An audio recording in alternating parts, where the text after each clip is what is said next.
Good evening, everyone. This is DM Rick of the Initiative League. We are getting ready to run episode 6 of The Shattered Balance. Thank you for those that have joined. Before we get into the story and where we left things, let me start by introducing the characters and the players. I'm going to start with Justin. Tell us a little bit about yourself and your character you're playing. Hi, my name is Justin. I'm playing as Crimson. He's a Tabaxi rogue who is now gone to the subclass of Phantom as well. Okay. Um, Normally, we have Luna in this spot, who is playing Kigra. I'm not sure if she's going to make it tonight. I know she had some challenges with the family and some sickness that they're working on, and I hope we're supporting her and making sure that everyone's healthy. Let me move on to Phil. Tell us a little about your character, Phil. Hi everyone, I'm Phil. I'm playing Torres. He is a hobgoblin warlock with a secret that has slowly come out to be seen. Sounds good. Then we have our new player today. This is Robert, or it goes by Briggs as well. Please introduce yourself, Robert, and tell us a little bit about your character. As much as you want to. You don't have to give up too much because the party doesn't even know who you are yet. Sounds good. My name's Rob. I'll be playing a barbarian bugbear, and everybody will get to meet him in just hopefully a little bit. Sounds good. Thank you, Rob. And Dottie, you tell us about you and your Hello, character. I'm Donnie. I'll be playing Mr. Sebastian, your friendly neighborhood cleric waiting for his subclass. Sounds good. Scared of giant bugbears. So actually, we didn't talk about this before we started the stream. Usually, we kind of discuss how we want to spit back what happened in the last episode. So I'm already looking over in Justin's way because he's the one that takes notes. You have anything you'd like to summarize for the viewers and for the party members as well? Yeah, I got a few notes. We pretty much picked up where from the week before, back in the I forget the name of the building, but in the one bar kind of Smee's place, we picked up there talking to Christian, getting some potential tasks from him to do, a little rundown of some of the other gangs in the area. But after that, Kigra, Torres, and Crimson kind of wandered around, got to talking with the Roses. That's one of the other gangs of the group, led by Rose. We talked with her, got her deal and how to join them, and then crossed over to Sneaky McGee's and got to talking to the leader of the Cobras. He goes the Cobras. Talked to her a bit and got some information from her and made our way back to Smee's and down into the fight pits and took a tough loss in a 3-on-2 fight against Dorian and Mamba, who are some of the champions of some of these groups in the fight pit. Yep. Yeah, a beating did ensue. Thankfully, they healed you guys back up and kind of dragged your bodies back upstairs until you came to. Left you with a couple of glasses of ale. And as we left the adventure last week, you guys were just starting to head out. I believe you were thinking about heading back to Emberwood, kind of getting reconnoitered on what you need to do and where you want to go from here. And that's where we're going to start things tonight. So, as the party moves out, and with Crimson and Kigra and Toraz and Sebastian, they look across the street and they see their friendly neighborhood bugbear that basically gave them the hard sell when they first walked into town. He's standing guard on the corner, and as you're watching this, you see a horse come in from up above here. Let me just add that into the mix. Let's see. And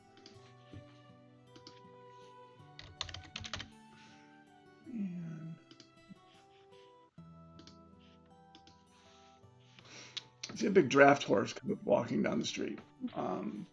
there's you see there's what appears to be two scoundrels, for lack of a better word, that are accompanying the horse, and I'll put them on the map here as well. And let me get the.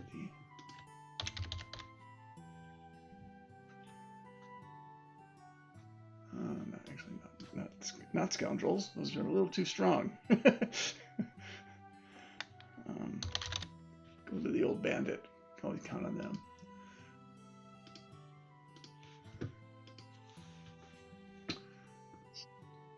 So you have this draft horse with two scoundrels on it, and as they're approaching, these two scoundrels sound very intoxicated. And the one in the back is got like a big stick, and he's just whacking the back end of this draft horse, who looks already exhausted. And they're like teasing him and being really just kind of cruel to these people. At this point, you see the bugbear come up and approach the horse and the two bandits. And at this point, we're going to introduce Oaken into the conversation. So, Oaken, you see this horse getting whipped. It already looks very exhausted. Two really low-level scoundrels, you don't see them that often. They're almost like kids, are having a fun time of it. What would you like to do? So Oaken is going to walk up to the two scoundrels on the horse, and he's going to go ahead and say, "Hey, leave that pony alone. He did nothing to you." And they kind of look at it. They look at it, like, yeah, whatever. And they kind of, wave you off, like, what? Stop bothering. It's our horse. We can do what we want with it. And they give you that kind of look, and they start giggling and stuff like that. And he whacks the horse again in the back of the leg. When he does that, Oaken's going to go, "How about I show you how it feels?" And he's going to take out the backside of his halberd and try to tap the guy on the back of the leg. Okay. Just like he did to the horse. Go ahead and roll the hit.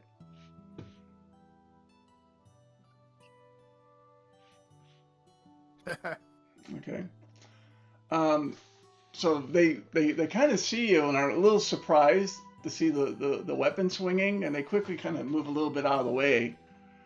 He's like, "What are you doing? Do you know who we are? How dare you swing at us?" And then the other one's like giggling, and he's like, "Yeah, we can do what we want here." And he hits the horse again, the one that's behind him. He goes, he's going to go, "You keep hitting that horse, you're going to have a lot more problems than just me trying to swing at you." He goes, "You know who we are. It's your loss if you do anything to us." And at this point, the horse actually kind of stumbles a bit and falls over. Oaken's going to walk over to the horse, and he's going to try to pick it up. Oaken is 7 foot tall, 7'7", 350 pounds. He's going to try to pick the horse up. I would need a strength check from you on that one. Okay. This is a draft horse. So. Yes. Strength. Gotta find the checks.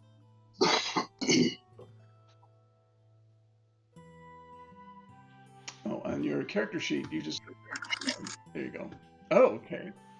So yeah, you see it, Oaken gets underneath there, and you guys are all watching this, and he kind of gets his shoulders underneath this draft horse, and just you hear him a grunt as he lifts this horse back up so that it can kind of stand on its own again.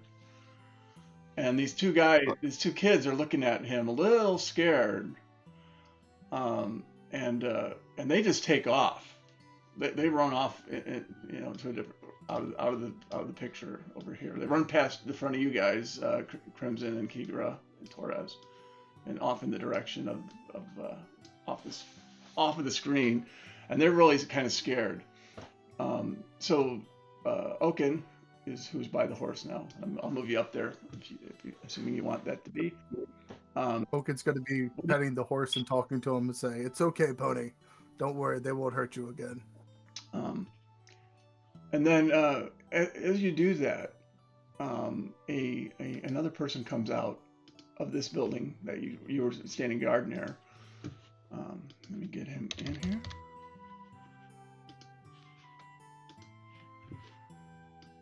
And he's like, "Yo, Oaken, get over Yes. here." Okay, Tony, have a good day. And he's gonna walk over to where the guy was calling him.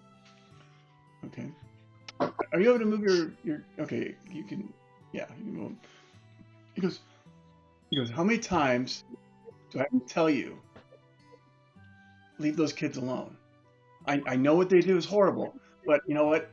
You're getting me in trouble. You know who those kids. You know who their father is. I don't want anything bad from him, and I've had it up to here, sticking my neck out for you. I go. You're supposed to be a guard. You're supposed to look to threats to this town, and those kids are not a threat to this town, nor is this half-dead horse. So I'm going to have to. I'm sorry. I'm going to have to let you go. You know, you're not welcome in Buckle Down Row anymore. Oaken don't need job. Oaken just wanted to help people out when you said he was going to protect, but Oaken take care of the horse and Oaken take care of himself. He goes, you got a good heart, man. You're in the wrong town for that. And he flips you over a gold piece. He says, good luck. And then he turns around and goes back into the building. Oaken's going to walk back out to the road. And he's going to sit there and go, all right. Just start looking around and wonder which way he needs to go next. Do we watch him carrying this horse the entire time having this conversation? No. He lifted the horse up. But yeah, you've been watching this entire conversation. You saw him lift this horse up. You saw those two little brats run off past you. And you just saw him just got torn apart by someone that appeared to be a supervisor and basically told him he was let go. I just look over at Crimson and say, he just picked up a horse, and this man was brave enough to tell him he's fired? The people down here are not as smart as I thought they would be. No, Tora, definitely not. This is my type of friend right here. I like that. It's terrible what people do to the animals. Does the horse look injured, or does it just look exhausted? It's you can see some like whipping marks on the back, probably just superficial injuries, but he looks very exhausted.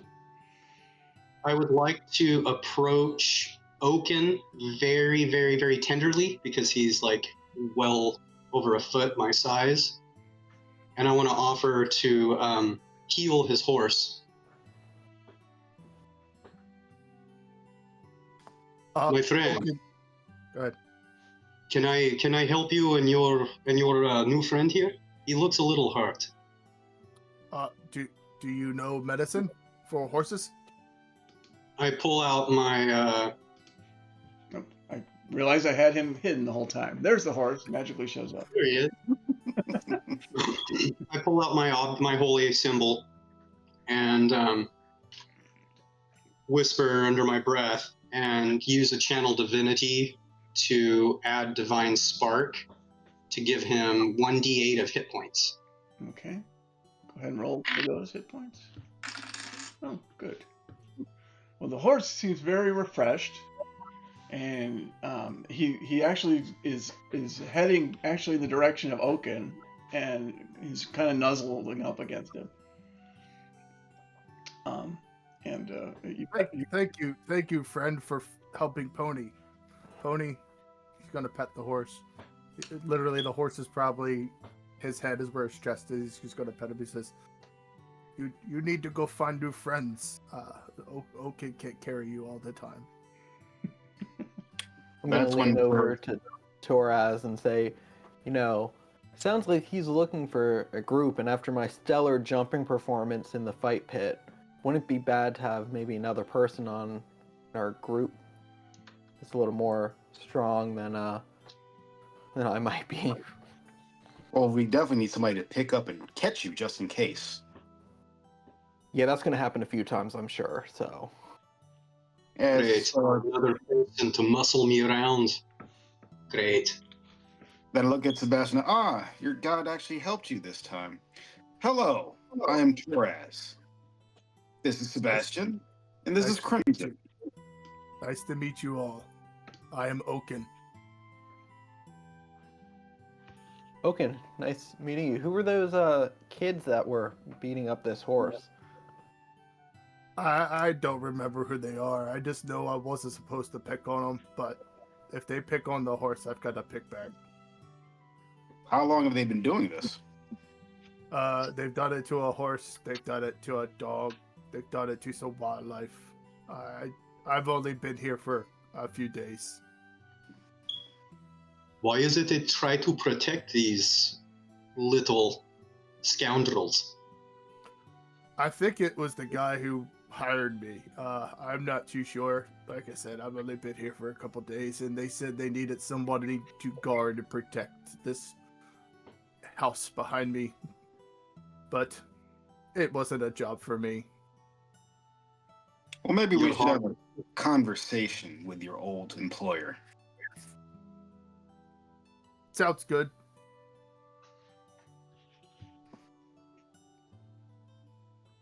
Oka's gonna tell him that the door that he was standing at guarding, he says, if you knock 3 times, somebody will come out. If you knock twice, everybody will ignore you.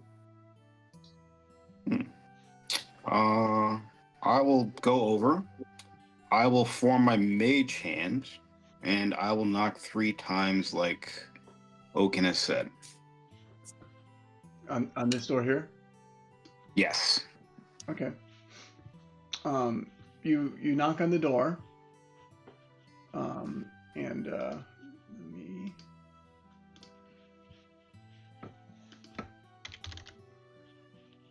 add him back.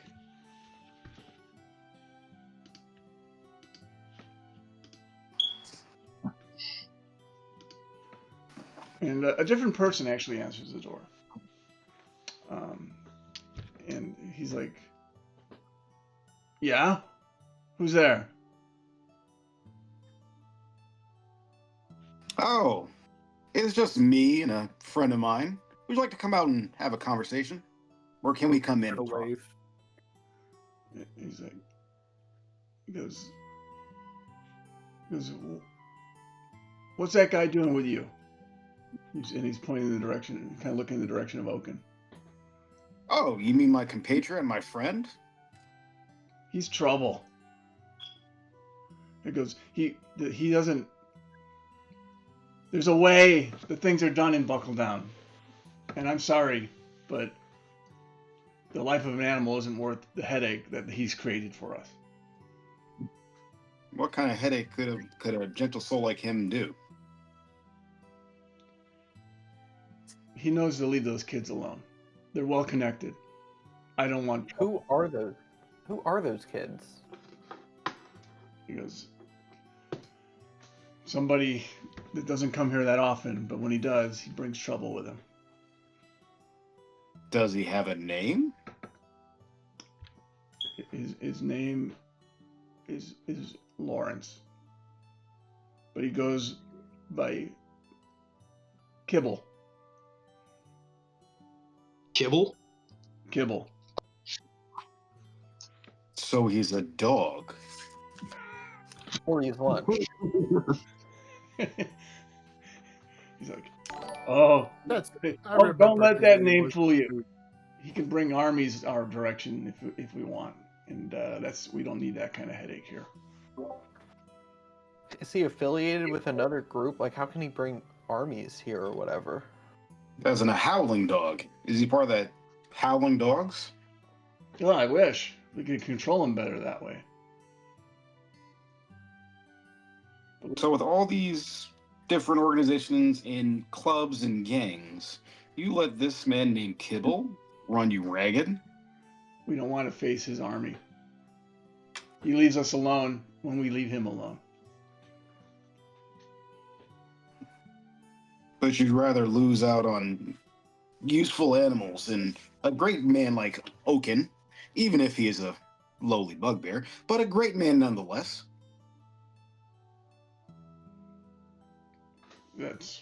I'm not I don't want the headache.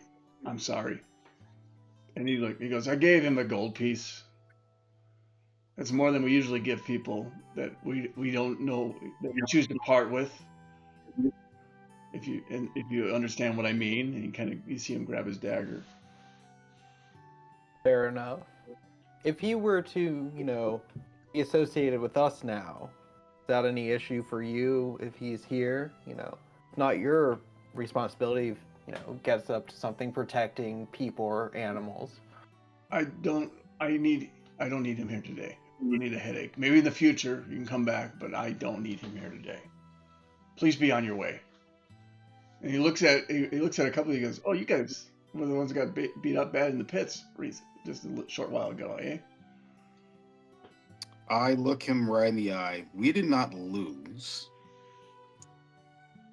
We just fell afoul and they got lucky. That's what they all I do just when they fell. lose. Just remember the name Arkazul, and if you say it again, you may meet him later on.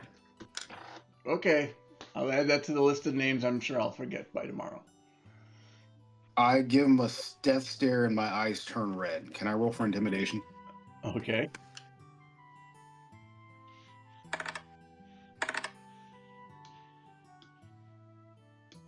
I look at that again. I say, remember Arkazul, and you will respect it.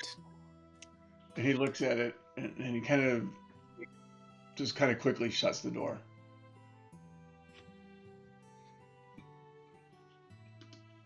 Okid's a look down at the red man and go, Okid like you. You seem strong. I am strong. I have a very strong person helping me from the shadows. Maybe he'll help you. Does he live in a hole? Not a hole. He lives on another plane. But we don't have to discuss him just yet. Okay. Okay. I just look at Sebastian. Just know he could use another disciple as well. I smile, shake my head. I'm a poor student, my friend. It's very thick-headed. But perhaps one day I would like to talk to your friend. He seems very interesting. He doesn't talk too much, but he whispers every so often. Whispers. Well, I do have 2 ears. I do like to listen. By the way, my big friend, Oaken, you say your name was? Yes, That was wonderful, what you did with that horse. I just like helping animals. I've learned to live with them in peace, and they need to be protected as they have nobody that can usually. Believe me, friend, truly I understand. So, I heard you were on a fight. What happened? They got the best of us in this situation. But Sebastian had a little headache and he couldn't join us, so they took us when we weren't at full strength. It's hard sorry to fight a about pack. that. It's hard to fight a pack without an alpha fighting with you. Did he just call me Alpha? I like this guy even more now. Mistaken. I don't think he was speaking of you, Sebastian. Oh, well. It's so unfortunate. But we definitely could use another set of hands. Yeah, Oaken, you up to anything after this, or would you want to perhaps join us back to Emberwood? Okid have no job right now. Okid just trying to learn the ways of around here. Okid lived in forest for a long time, so I have no problem going with you if you will invite me. Absolutely. Of course, as long as you carry everything. I kid. You don't have to carry anything. No, I kid. Okid's strong enough to carry what need be, but Maybe Sebastian if he has another night of drinking and bops his head again. If or when. It's probably everybody more likes like the will. ale. Everybody likes the ale. So do the squirrels. They like the nut ale. Okay. So What is your group called? Should we know what you call yourselves? We don't have a name. We're just an adventure party. Sounds good. So since it seems like our welcome here is over for right now, I feel like probably a good time to get out before there's more trouble. okay. Agreed. So where are you guys headed? Back to Emberwood? I think it's time to head back to Emberwood. Okay. What time of day is it, DM? You guys, it's probably about early afternoon. So Okay. you'll get to Emberwood probably by evening. Okay. And I want to see if anything meets you along the way. So can you all roll a d20 for me, please? D20.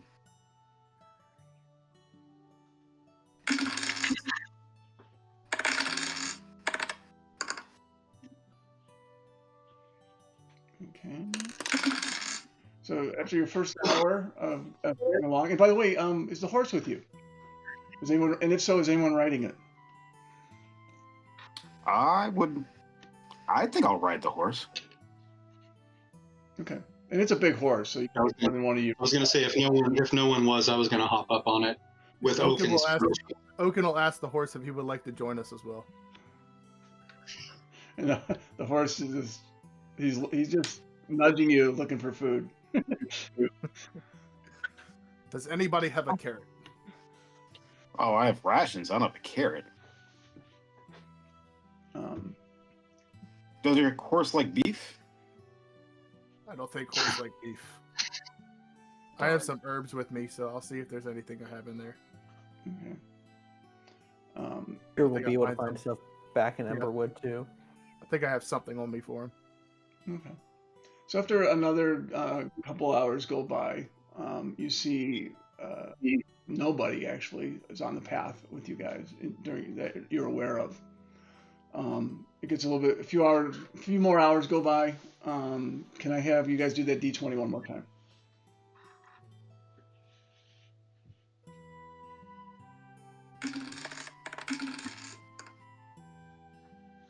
Okay. And so you guys eventually, after a couple hours, it is dark now. You can just see the glow, the purplish glow of Drakenheim behind you, way off in the distance. And you get to Emberwood, where it's fairly dark. And let me go back to the Emberwood map for those.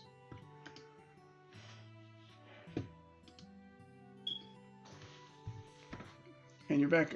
As you come in, you're up here. Let me just create a token for you guys, so you guys can move yourselves around.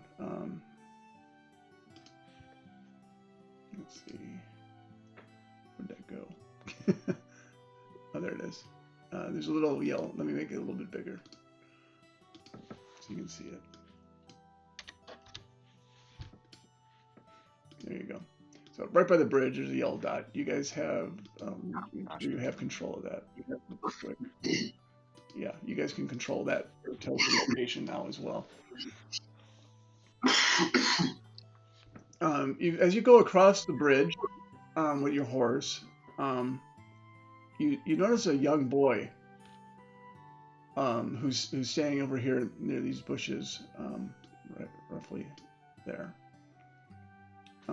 You see he is wearing green colors.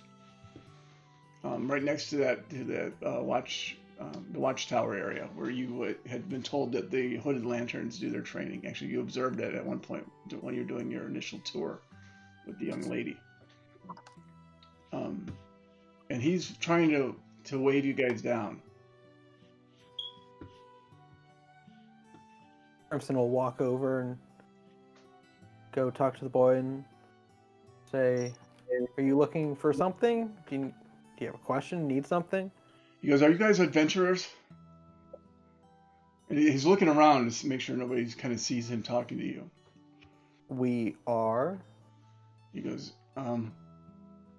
I need your help, and I'd love to do it myself, but I can't be found missing from here.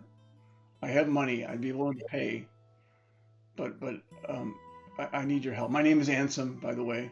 Ansem Lang. I'm a member of the Hood and Lantern, as you can probably tell from my outfit. My sister, Petra. Last time we were in the city, trying to clean it up, she was captured by these ratlings.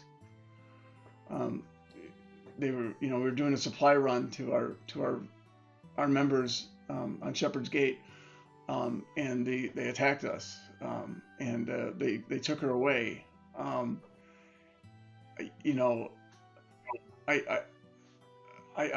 followed as far as I could, and they went to this place. It's an old dilapidated building, hardly anything left there anymore, but it used to be called the Rat's Nest Tavern. I got hit, and he kind of shows you a spot where it looks like a sling bullet hit, and it's a little bit, something doesn't look quite right with it, that wound that you guys can see. He goes, I've been, I'm afraid that it may have been contaminated, so I need to take care of myself so I don't let the contamination spread. He goes, I'm absolutely sure she's alive because they saved their fresh meat for later. I'm positive that Petra's still alive, but I really need you. I'm looking for someone that I'll pay you each 250 gold pieces if you can bring her back. And please, between us, because amongst the Hooded Lanterns, our survival doctrine says we do not risk lives on futile rescue attempts. That we all know what dangers that we were facing when we signed up. But she's my sister, man. I need to get her back. What is your sister's name? Petra. And why did you let her be out by herself like that? Oh, she wasn't out. We were the group. They surprised us.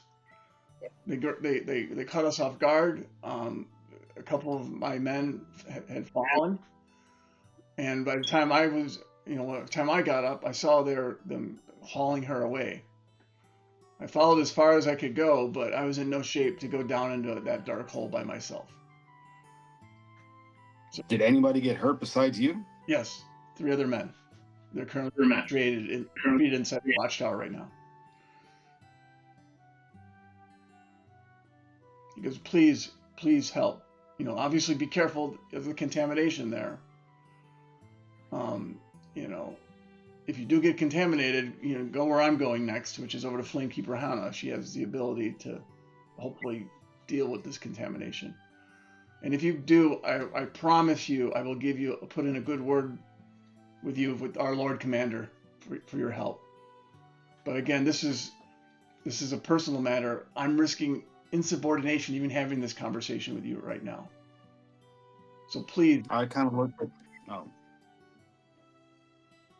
I look over to Crimson and I say, the Lantern needs help. This might actually help us out with making sure that the Silver Order gets what they want. Yeah, it might not be bad to get some points, and I know there were some other people in the Buckle Down Row interested in these people. We look back over at him. Well, you may have a deal. Just make sure that, could you give us at least half of it up front? It's safe? Here, it is not a great safe area. What I can do is give each of you a healing potion, if that will help, as a sign of my sincerity. I look back at the party. Do we take the healing potion from him? Do we trust him? And you would each, It never hurt. you would each get a potion, so it's not just one. It never hurts to have friends. It doesn't hurt to have healing potions either. Yeah, healing helps. So I go over to the young man. I want to ask him, is there anything else you can tell us about either this group, or can give us some information how to get to the Rat's Nest Tavern?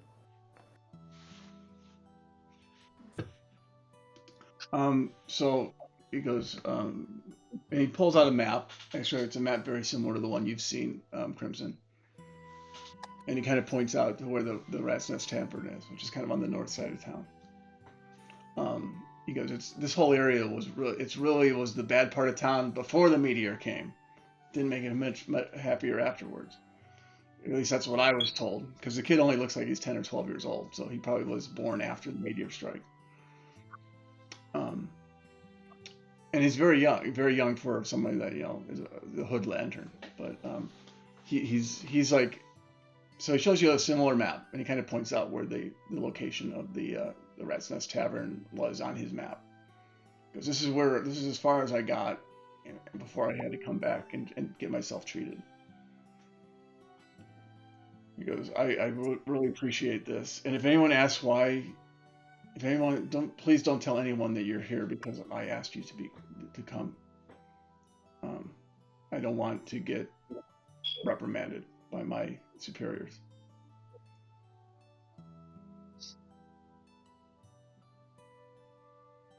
He goes, I say we help. it's the middle of the night now. I know you're probably tired. I'm if you need to leave in the morning, I understand.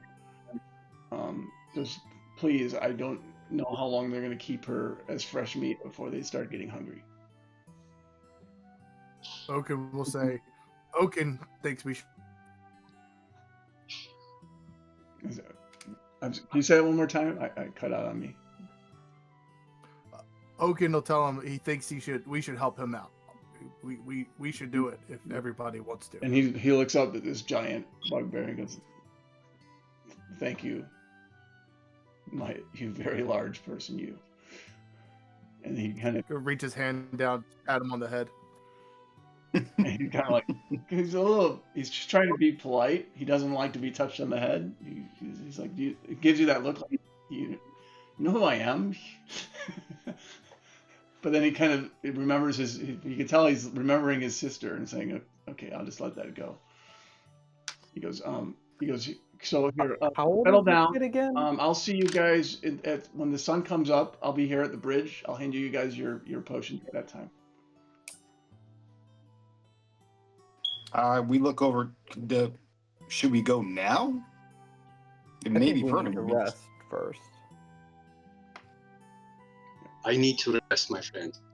I am completely spent. If we get into any serious trouble, I won't be able to use these hands to heal. We do need your hands. Forgive me. But I do agree with Oaken, our new friend. We definitely should help this person.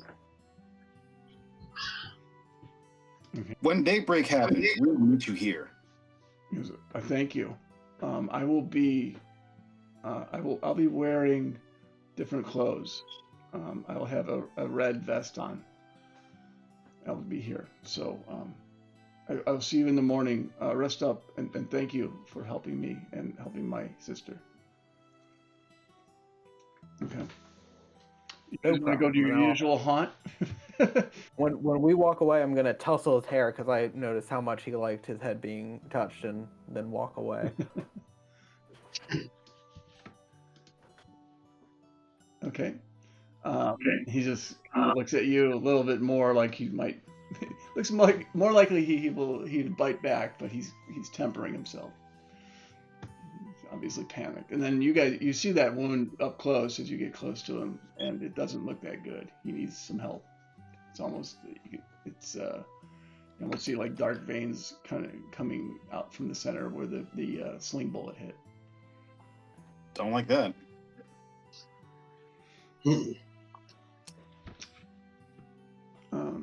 So you guys want to go back to? I think you guys are over here, right? Is the place you were renting out? Yes. Yes. Every time. Okay. Do you guys want to go straight there, or do you want to stop anywhere on the way along? I have nothing. We have nothing really spent. I'm definitely want to make sure I rest. Okay. I'm not sure about the party. Yeah, I need rest also. Okay. So we'll have you guys I'm good. go to your place there. We'll have you guys do a long rest then for the morning. Nice. I will take the time to inscribe another spell scroll, and I'll do another shield spell for my long rest. Okay. Are you And doing? then Yeah. Yeah, go ahead. Tell me what you're planning on doing for your long rest. I now have Whispers of the Dead, so when I finish a short or long rest, I can choose a skill or tool proficiency I lack and get it. Okay. So I'm gonna find something. Well, just let me know what you decide upon. What about Sebastian? What are you planning on doing with your long rest other than just sleep? Anything else you're going to do? He's already sawing logs. Okay. He's sawing logs. And then Oaken, what are you doing? You haven't seen this building before. There is one room that, and Keeger's already gone to bed, so she's basically gonna. She said she'll probably sit out the rat's nest thing. She wants to do some more research. What's around this area? Is there like a stable or is there anything like that? You've never been to this city, so you can ask the party. They can see if they can help you.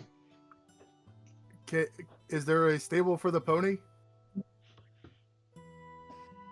We could have him outside the manor. There's plenty of place you can tie him off, and maybe a small place for him to lay down. I think I'll go sit with the pony and make sure he's okay. And when we're ready to go help that little man, you let me know. Do you like a bedroll at least if you're gonna lay outside? Oaken likes laying on the ground and watching the stars. Very well. Torres just looks to himself. Simple, but strong. Noted. Okay. Anything else any of you are doing? If not, give me a d20. Make sure nothing interrupts your sleep.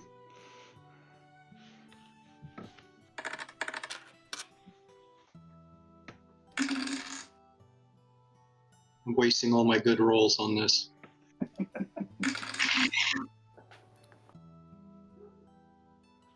Don't worry, I'll give you a bad roll there. Okay. So yeah, you guys have it's a bad roll, but not bad. So don't worry about that. Yeah, you have an uneventful evening. You always get a good rest back. You can start hearing. Oaken starts hearing the birds going at it, and the horse is actually nudging you awake. He's hungry. The rest of you are have woken up. What would you like to do now? Also, I took the proficiency for athletics, so I'm no longer a -1. Okay. Athletics. Sounds good. How about Torres, Sebastian? Anything you guys are doing? As I'm waking up, I stretch. I say a quick little prayer to somebody who no one else can really hear. Okay. Just roll out of bed. You just roll out of bed. Is everybody ready? Everybody ready to go work today? And You seem very Good. sprite and strong for someone who took a very big wallop. Kigra said she's gonna go without her. She wants to look at some stuff at the caravan court while you're gone. So she won't be Make trapped. sure to get some carrots for the horse. Yes. Well, what you can actually grab on the way over. The caravan court is on its way to the bridge. Are we taking the horse with us? I don't think we should bring the horse. It might make it a little too obvious. Yeah, the pony's strong, but he should stay. Okay. Only if Kigra watches him, because otherwise he might be stolen. You know, Kigra says, "Well, I'll take care of this," because she's also a very large person. Not as large as Oaken, but larger than everyone else in the party. She's like, "Yeah, so maybe I'll take the horse." You guys be careful, okay? I mean, I know you're getting a healing potion, and we're getting a lot of money, but money isn't worth anything if you don't come back with your lives. Oaken tried to protect new friends. Nice to meet you, Oaken. Kira kind of looks at you and kind of nods, and then she actually just hops up on the horse and starts riding it in the direction of the caravan court, where you guys are probably going to follow her there too. I just look up like, huh? She's very, very spry. I thought she was gonna carry the horse too. So you guys get, she gets to, you get to the caravan court. Kigor finds somebody that has some, actually Marlo, the guy who took you there, is still there. He's got some food. And Kigor pays a little bit to get him some carrots, which the horse immediately starts chomping on. And then kind of waves goodbye to you guys, unless there's anything you want to do at the caravan court on the way. It's just starting to open, so there's not really anything been displayed yet.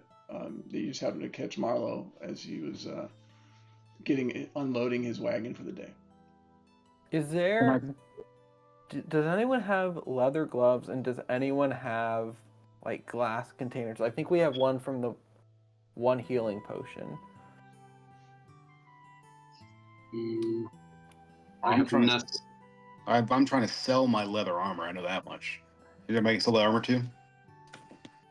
I think because that's what we would need if we see any delirium around, and we can pick that up. And I know the one group in Buckle Down Row wanted to buy delirium. Yeah. It wouldn't hurt. And the Amethyst Academy very much wants delirium too. Yes, they do. I'm not letting everybody know that, but yes, they do. Is there anybody I can sell my leather armor to while I'm there? You can ask. I know the smithy wasn't interested in selling it because he's all into metal armor, but you can put it up, or you can ask Marlo. He can for a small fee he can help to sell it for you. Yeah. Well, how much would I get for this leather armor, Marlo, my good friend? And he kind of looks it over and he's like, I can give you 5 gold for that. Well, 5 gold works. I have a feeling I don't really need this anymore. Okay, well, if you don't need it, he goes, he hands you 5 gold pieces and takes the armor from you. While he's talking to him, Armand Ainsbury, does he have any of the leather gloves and the glass bottles that would be needed for getting delirium? He's got a couple of glasses. Do you actually mention delirium for the purpose, or are you just asking for glass bottles? I'm just asking for if he's got glass bottles or leather gloves. He goes, next door they have the mining supplies. They probably have what you're looking for. Let me get that. I'll go to whoever's next to him. Who's next to him? It's I'm digging it up really quick. I'm trying to remember what it was again. I thought Armand was the one who did the mining equipment. Armand. Let's see. It was. I should know this better. Been a while. Okay. There it was. Marlowe's Provisions, and then you have the supply company from Gainsbury. They're the ones that have a lot of the heavy leather gloves and the tongs for picking things up. Yeah. They have that. They don't have much in terms of glass. He has that pamphlet I think that you guys picked up already on the correct methods for safely handling and extracting delirium crystals. That's I think you guys bought that for a gold plate before. And it has a lot in there as well. And then he says next to it there's a trades and imports place too. They might have more glass. I'll at least buy. How much are leather gloves from him? Leather gloves would be.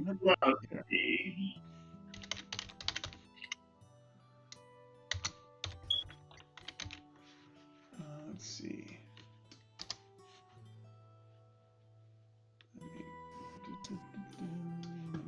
That up, see what that would be.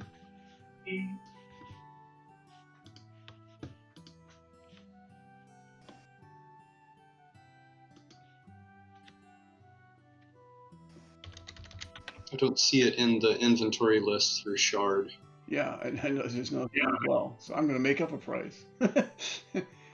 You get the heavy gloves you can get for 3 gold pieces. You can get lighter leather gloves if you want for only a gold piece, but there's no guarantee that that will fully protect you from the delirium. Yeah, I'll get some heavy gloves for 3 gold. Okay. May I buy some too? Absolutely. He's like, you guys are gonna make my day. He pulls out he looks at your hands and pulls out another set of gloves. I'll also buy a pair of leather gloves as well. I love you guys.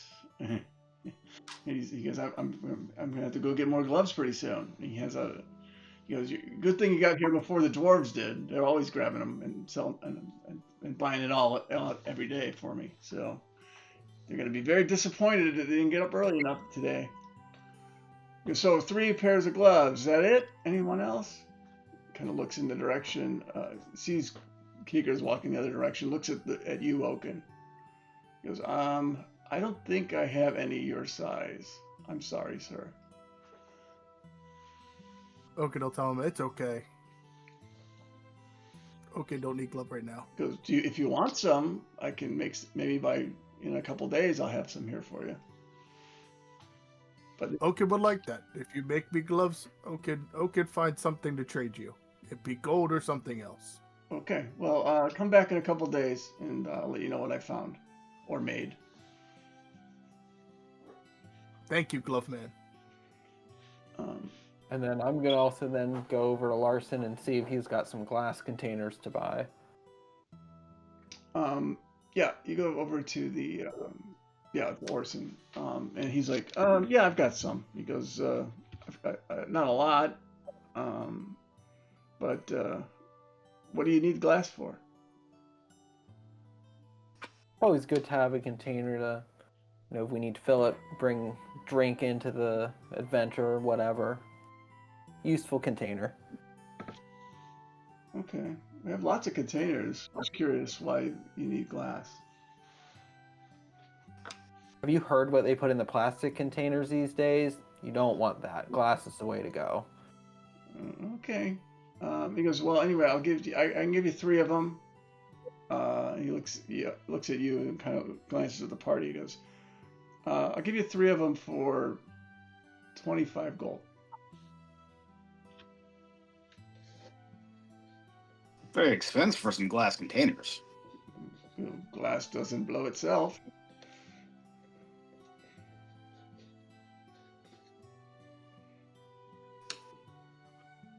I mean, we already have the healing potion came in a glass container that we used the other day, right? Yeah, it's to him or to the group? To Torres and the rest of the group. I believe so, but I don't know if we kept it. I think we did. I think Keegra tucked it away somewhere. Yeah, it was tucked away just in case. I call her Keegra. Can we get that container you have? And she quickly goes, "Oh yeah. Let me get it here." And she reaches into her bag, kind of like, "Here it goes." It's kind of empty, but I hope it's useful for you guys. I take it from it and hand it to Crimson, just in case we may find something worth the wait. Yeah. Larson, we're gonna pass for now. Maybe in the future when your prices are better. He laughed. He goes, yeah, my prices are better. And he lets you go. So you have the extra empty glass for Keeker's potion bottle. Are we close to his little stall? Are you close to his area? Yes. Yeah, he's one of the many things that are in the central caravan court. What's on his table exactly? On his table right now, it's covered up with big, thick, like burlap. He hasn't really opened for business yet. You see a few large men that seem to be keeping an eye, watching people curiously, assuming ill will for anyone that gets near. But yeah, there's probably about a dozen armed men in the area of Fairweather's trades and exports. Gotcha. I will keep myself entertained and continue to walk with my party.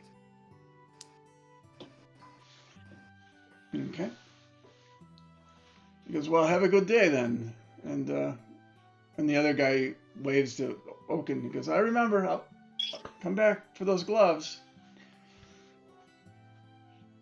Oaken go, I will. Make sure they're big enough for my hands. Okay. What would you guys like to do now? I think go meet that guy by the bridge. Okay. Look for the red vest. So as you get closer to the bridge, can you guys give me a perception check, please?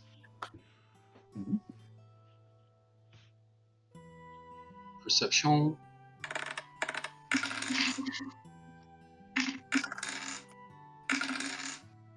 Yeah, thanks, Rick. You made me waste all of my good dice rolls. Now I'm starting to roll crap again.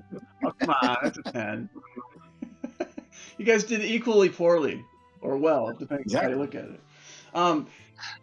Actually, Crimson, you had the best one there. You notice a little movement of red in this, in the bush over here. I start walking towards the bush and motion for the others to follow me. Okay. So as you walk over there, you definitely see that is Ansem, the gentleman you met last night. And you see he's got a wooden box in his hand. And he goes at the party, he goes, oh, just 4 of you today? Are you trying to cheap out on the healing potions? No, I brought 5, but there's only 4 here, so. The fifth will catch up. We'll hold on to it for her. Okay. Well, anyway, here he hands you this. He opens up the top of the box, and you definitely see a similar color to the last healing potion you had before. He goes, please bring my sister back safely. And then I'll have the money ready. So if it's there's 5 of you at 250, right? Okay, is that the right we agreed on, right? That is agreed. Yes. Yeah. Okay. When's your 5th coming by? Do I need to be here, or will you give her the thing? We'll give her. You should still stay close by just in case. We don't want you to stick around too long and get in trouble. So we will take it, and you don't have to worry for now. Thank you. Hopefully I'll see you in a day or 2 at the most, depending. Hopefully safe travels. Be wary. This place is not a great part of town. The rattlings are all over the place, so be very cautious for them. And be cautious of that delirium. That thing is it's just a plague on that whole city. Oaken will tell him, don't worry, we'll take care of you. Pat him on the back. And, Has his wound changed at all since we saw him last night? no, he's even more nervous just because more time has passed. That's the sense. Okay. He's really worried. But it doesn't look like the wound has gotten any worse. The wound is wrapped, so you can't tell. Oh. Okay. Is he still wearing his vest and stuff? He still has his uniform. He just covered it up with the red vest. Ah. I will use prestidigitation as a walkway to give a gentle breeze to kind of show up his lantern hat. Okay. And he's kind of like, looks. He's like, where'd that come from? He's like, I'm not going to make it taste like ranch. No. And- I just look at him, just remember, we have a deal. I would hate for you to fall back on it. it goes both ways. And then you can hear the clanking of soldiers that are already starting their morning training just across the way at the watchtower. He goes, please Oaken's take care of amazed my... by this magic that just happened. He goes, whatever you find there is yours. Just bring my sister home. We'll bring your sister home. Can't Hopefully she's promise, in one piece. but we will do the best we can. Okay. Well, thank you. And so he kind of goes, he takes the red vest off and starts walking toward the watchtower and kind of stops at the gate as you guys cross over the bridge. Okay. So you begin your trek into the north town of the outside of the Drakenheim city. And as it will take several hours to get there. Let's roll to make sure there's no random encounters. So everyone roll a d20 again. Now you're wasting my good rolls again. Oh man, definitely wasted a roll. Okay. After the first 2 hours, the road is completely empty. Nobody's traveling right now for some reason. It is the sun is going up though, and although the sun is hard to see, the mist is kind of getting thick again. So think of it as a foggy day. We can kind of see a glowing orb up in the sky where a sun would be, but it's not full sunlight. As you're walking along and get closer to the city. And then let's roll one more set of d20s.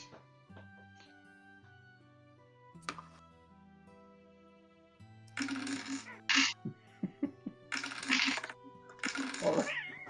Man, look at those great rolls. I know Sebastian's going to be rolling 20s all night long. No worries there. Oh, Yes. Okay, so after another couple hours, you start to get to the outskirts of the city. Let me bring up a map, kind of show you. You're in an area where the map says the Rat's Nest Tavern should be.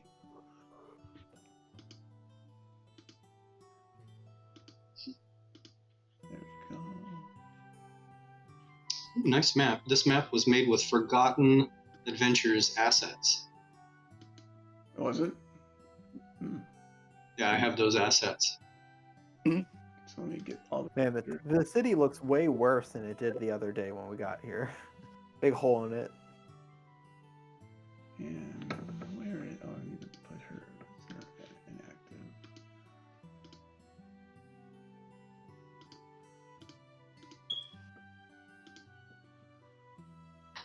Okay. So the four of you come up to this area here. There's a wall up of what used to be a building. Buried up here where I'm clicking, you can kind of see a sign that's kind of halfway in the ground. That you see Nest Tavern on it, and there's some word in front of it. This wall is maybe 2-3 feet high at its highest point. The rest is crumbled to the ground. And as you go from a distance, you can kind of see a big opening that seems to be in the center of where there's a lot of old and broken wood.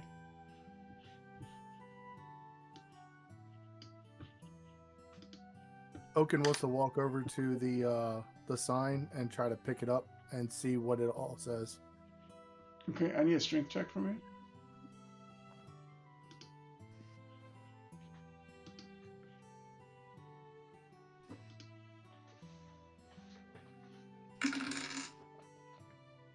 Okay. After some pulling and shaking it back and forth, you pop it out, and the front of the sign just simply says Rat's Nest Tavern, and then there's this picture of a bloated rat sitting on its back, looking like it had too much to drink. Oaken's going to turn the sign around and said, "Is this the place we need to go to?" Yes, this is the place. Okay. So what would you guys like to do? Before we go anywhere, I'm going to cast Mage Armor on myself and say simple incantation. Archers will protect me, for I will need your strength. Put a grid on for you guys. I take my mace and wave it kind of in Torraz's general direction, touch it. It starts to shine light. and I say, may the flame keep us warm. Do you really need that light here? If we're going into a big dark hole, yes, I don't have eyes like you. You can't see in the dark? No. Unfortunately, not. Humans can't see in the dark? Come on. You didn't know that about us? Well, I assumed your You can't God see in gave the you. dark. I assumed your God gave you more gifts, but you can't see in the dark. You can't hold your drink. Well, no, but I can hold my women. But no, not the drinks so much. And I cannot see in the dark.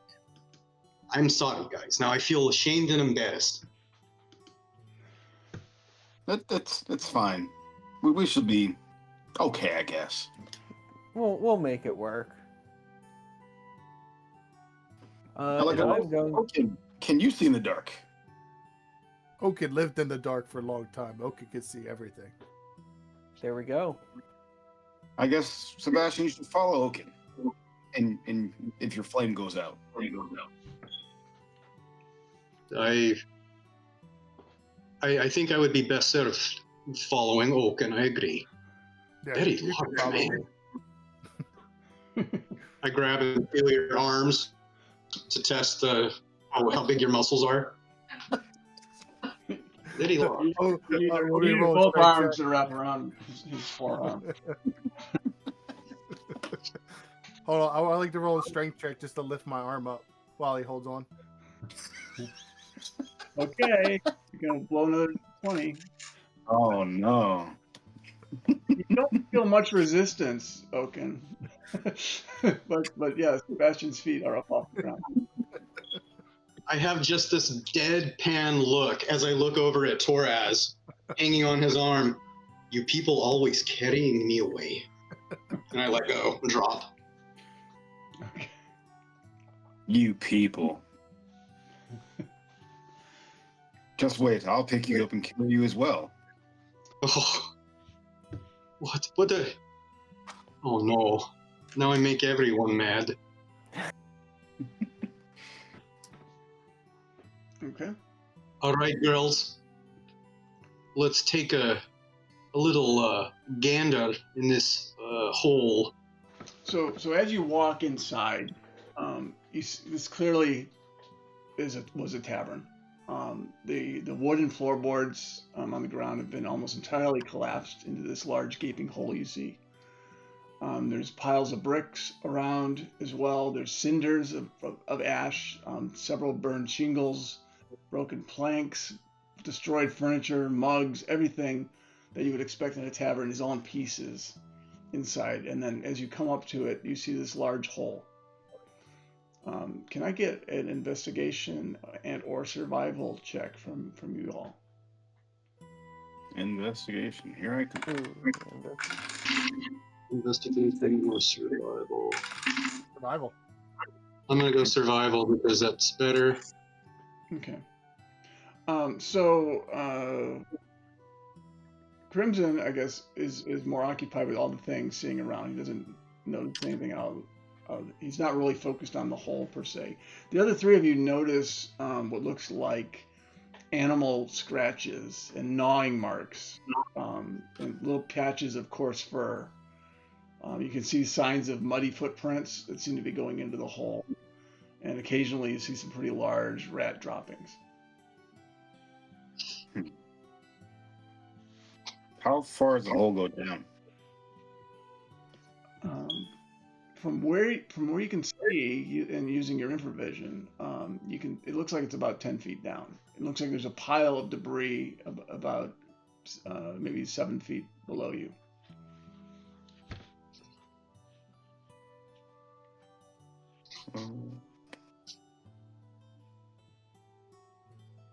While I am super unfocused on our mission and climbing down the hole, do I see anything else around while I'm looking around?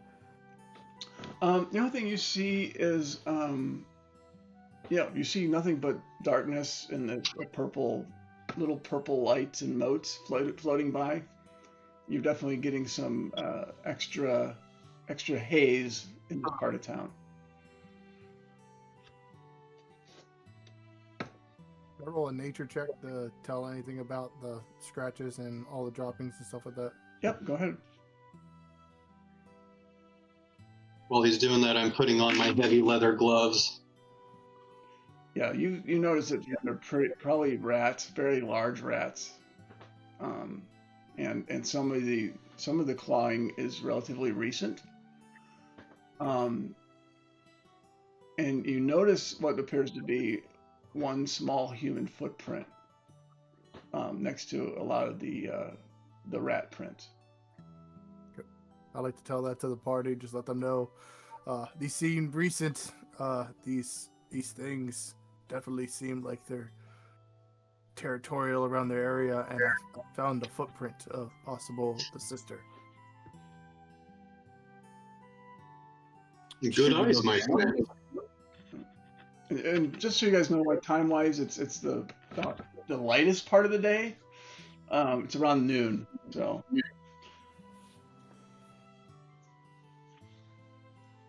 Should we venture down to maybe see what can be down there?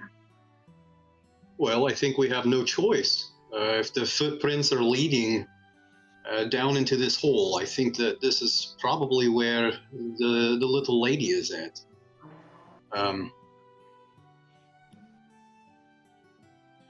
Like it's time to jump down into a rat hole. It's time to go. Okay, it's game.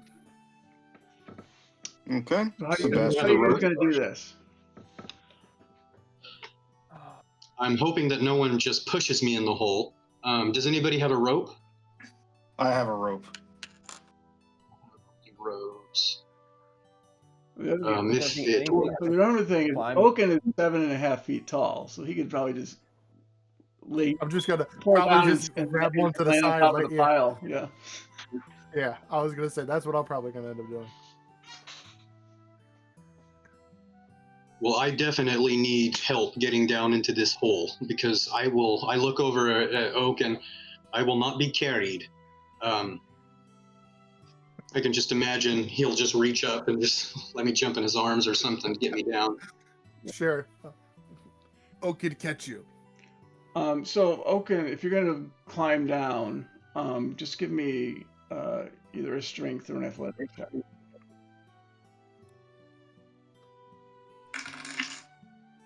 Okay.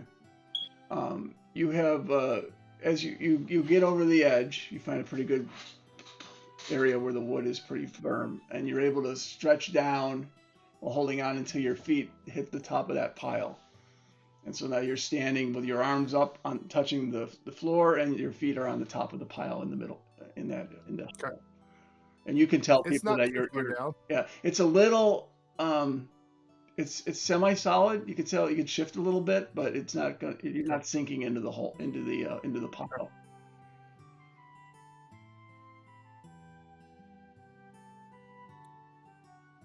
It's not too far down. Who needs a boost? I'll take a boost. Okay.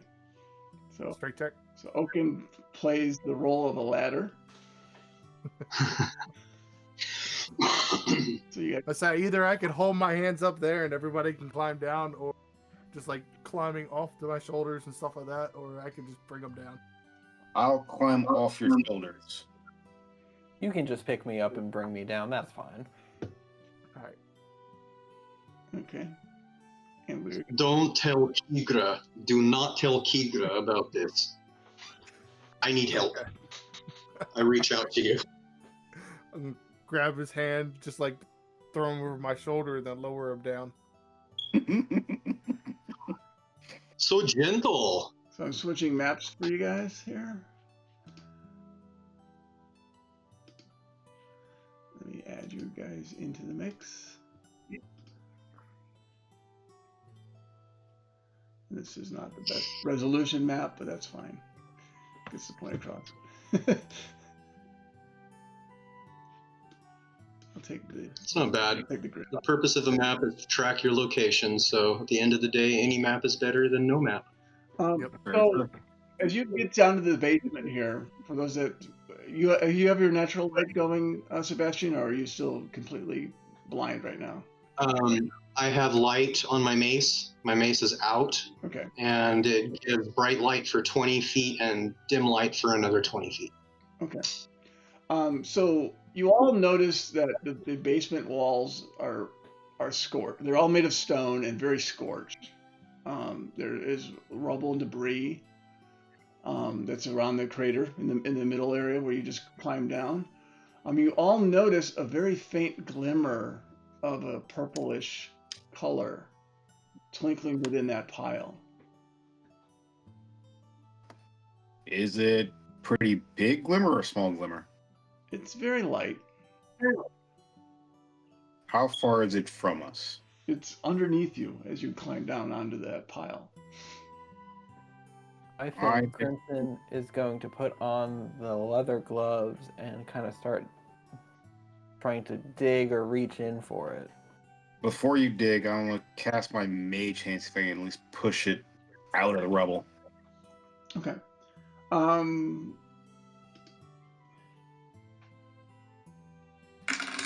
You guys notice 5 distinct locations where this purple color is coming from.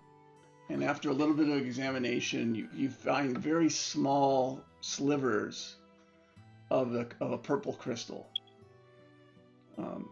And as you also notice that there was a large rock, of which it looks like a large piece of rock, but it looks like a big chunk of it was carved out about a foot wide, and carved out away by human hands or some sort of creature. How many slivers can fit in a glass jar? Yeah, can we fit? Are they small enough to fit all of them? You could put all of these slivers into a glass jar. Yes. I will use my mage hand to pick up the slivers, and I tell Crimson, hold out the jar. Just make sure you're not too close to it. And I want to Take it gently out. I'll hold it at And- arm's reach. and I'll try to gently drop the slivers into the jar. Okay. Okay. Yeah, no problem. You're able to control them safely, and you see them kind of drop to the bottom of the jar. A little bit of a tinkling sound when it hits. Make sure you close it quickly. Work it right back up. Close it up. Whatever covered it. Could I have somebody give me a survival check, please?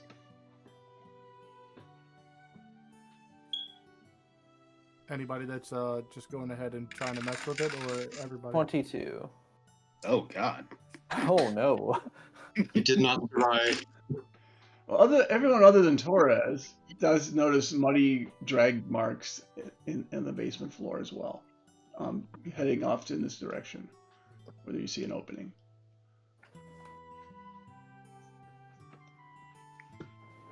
Seems like the rats went that way. Okay. And so you see a big opening here, very close. Yeah, from where you're at, if you get closer, more will come up. So what do you? Would you consider these delirium fragments? I'm just trying to add it to the inventory. I would call them slivers. Slivers. Like, from a broken piece of, like when you break a piece of glass, it's, it's maybe the size of a fingernail in length. Or chip? Yeah, it's a little even smaller than a chip. Okay. I will create that.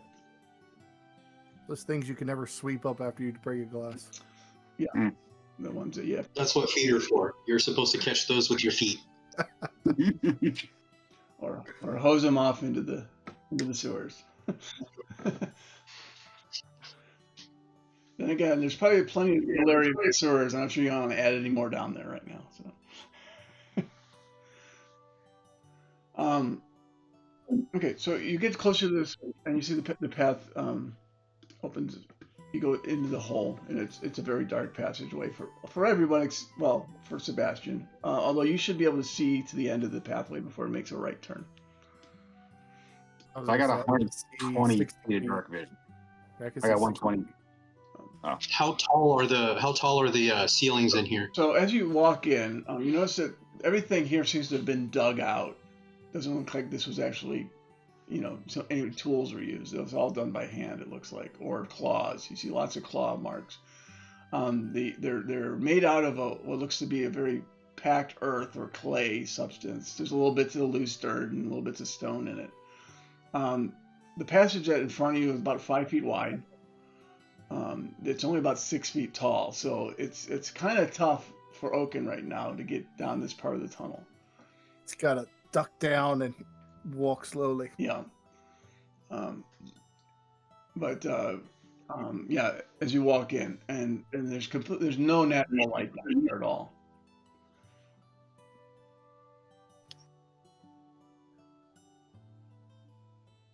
I can see 60 feet then, Okay. as if it was dim. Yep. And you guys immediately smell the waft, a very strong smell of like rat urine and rat droppings. Sexy. As you're going through. And if anybody, can I have just one of you give me a perception check? You can decide who that can be amongst yourselves. I got a 15 wisdom and a +2 to perception. I got So you negative knew 1. Crimson. 3. You have +3 to perception. Then it's not going to be me. Does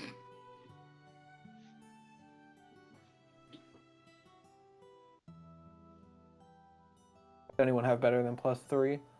No. No, Okay. Oaken's only got negative 1. Yeah, okay, I'll do it then. Okay. Oh no. Not great. You wasted all your good rolls. I know. Yeah, so you, again, just the wafting smell of urine and feces as you enter this clay tunnel that's been dug out of the ground.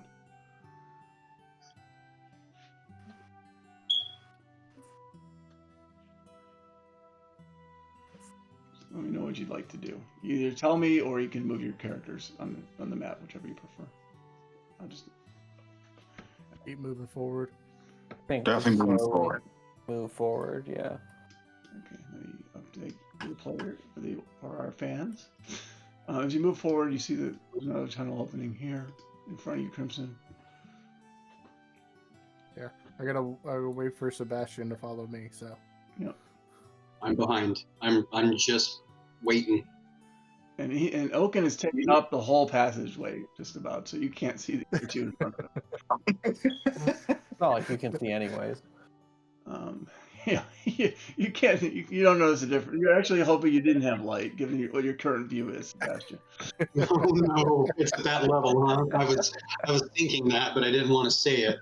he keeps asking why it's so squishy. It's so squishy. I just tell Sebastian, just look down. Maybe you'll see something of a great sight. Oh wait, you can't.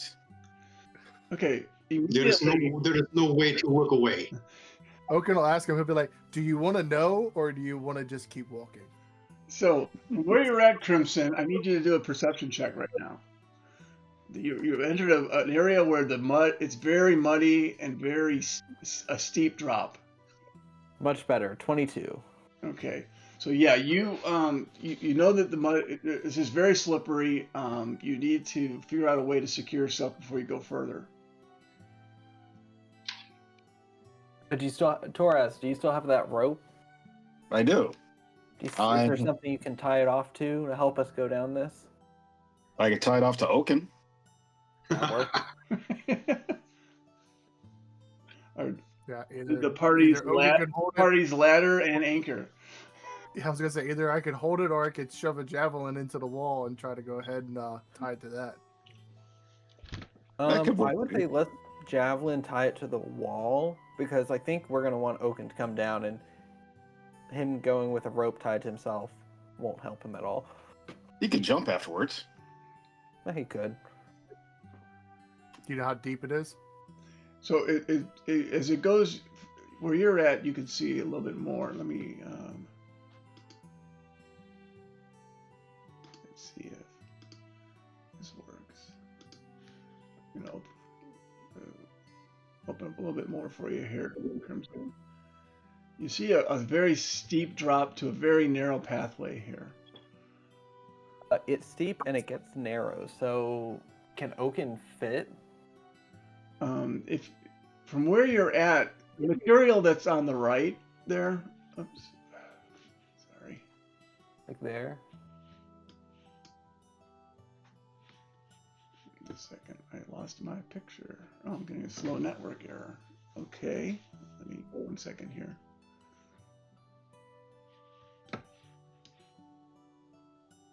Do you use Windows?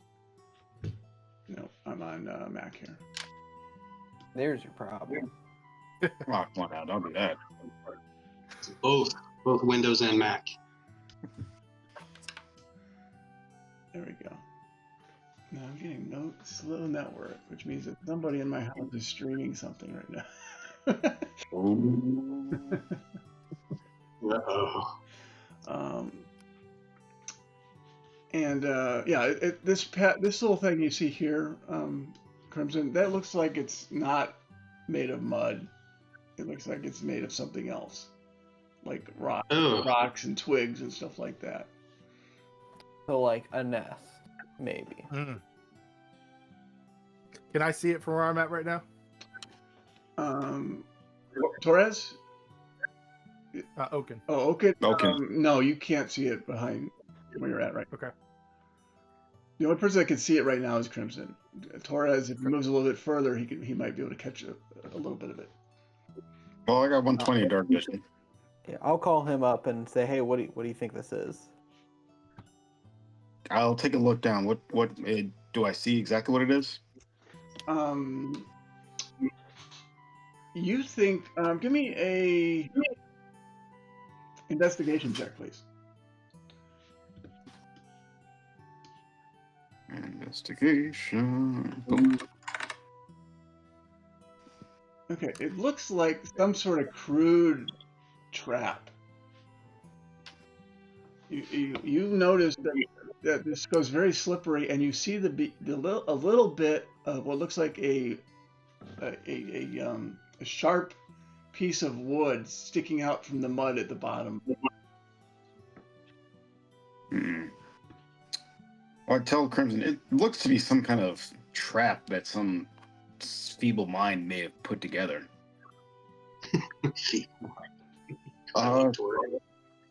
Could I blast it out of the way? You can try. I'm gonna try using Eldritch Blast to knock it out. Okay.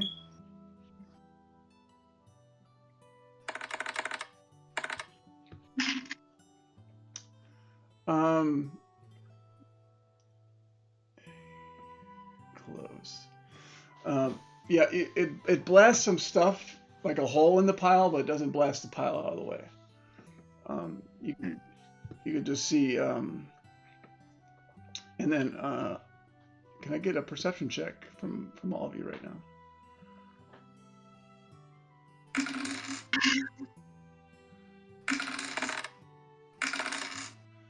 So most of you detect the clear sounds of chittering after the sound of the explosion fades away. Something close by. Torres, I think someone's waiting for us to fall in that trap and come out and attack us. It seems that way. Maybe if they saw something. What's going on up there? What's happening? All I can see is Bugbear Butt. Oaken's gonna go. He used magic.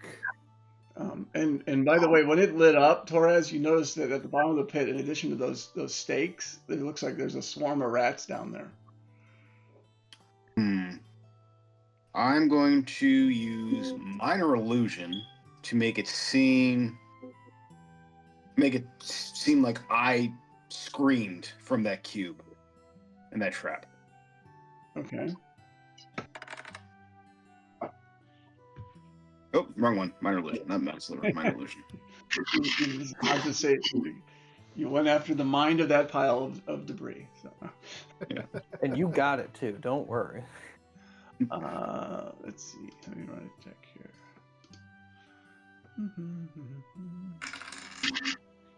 Okay. You immediately hear some movement.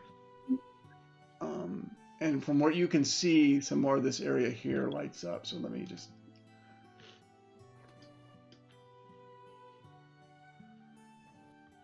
This is the area you can see, and you start to see some. You hear some definitely movement right on the other side of this thing. Almost uncaring. They're going in, and there's something that's heading right to where your scream sound was at. Can I see it yet, or is it still like in the dark? Whatever it is just around the side of that, on the other side of that pile in front of you. I will try to hit it with another Eldritch Blast. Okay. Okin's gonna tell Sebastian he's gonna do it again. What are they doing up there? He's making things go boom. Okay, so now you annihilate this first pile, and you see a lot more in this room. Let me unshade all. Your audio just went down. Is mine down? I hear you now. Okay. I can figure out what's going on here. Okay. So you see more here, and let me.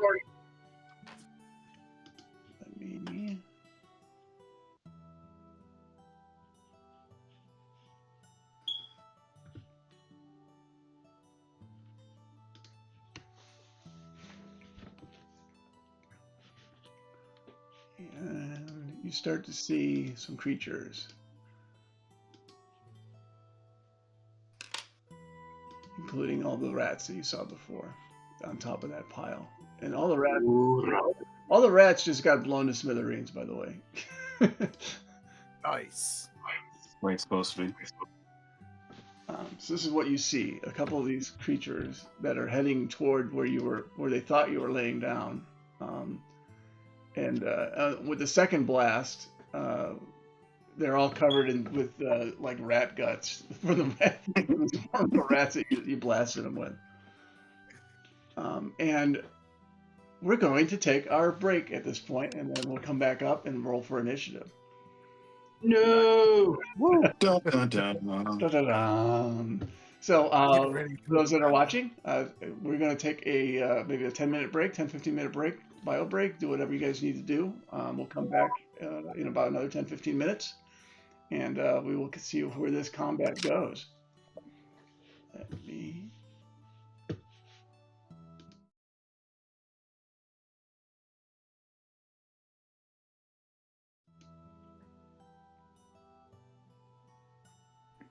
And welcome back, everyone. We had a short break of the Shattered Balance. Our party had gone into a place called the Rat's Nest Tavern in search for a lady named Petra, who was the sister of a gentleman named Ansem, who was a member of the Hooded Lanterns, who was looking to get her back. They are in the city, in a very desolated place. They climbed down into the basement, where there's definitely been signs of creatures.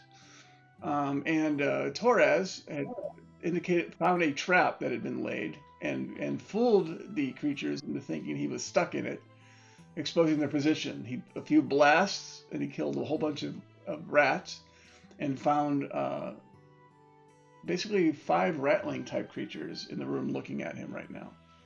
And we're going to pick things up from there with initiative roll.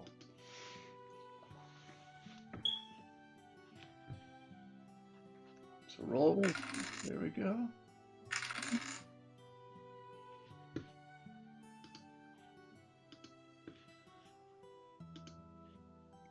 Did I just go blind? I lost initiative? I gotta get rid of some of these extra thingies that I have in here. There it is. There it is. There it is. I see it now. There we go. Okay. I gotta get rid of you.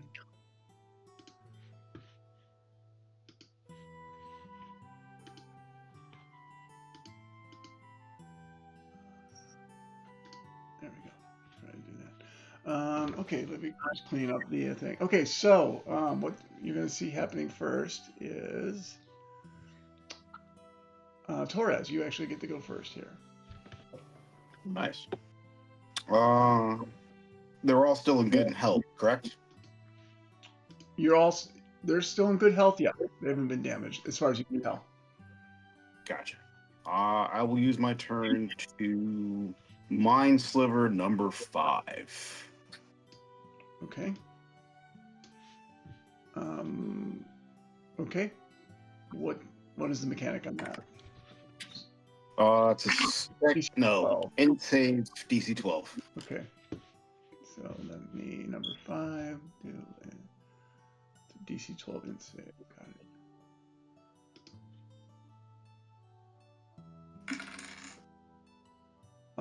it. He fails. So he takes 6 psychic damage. And the next, he's as minus D4 for his next save. Okay. And that ends my turn. Okay.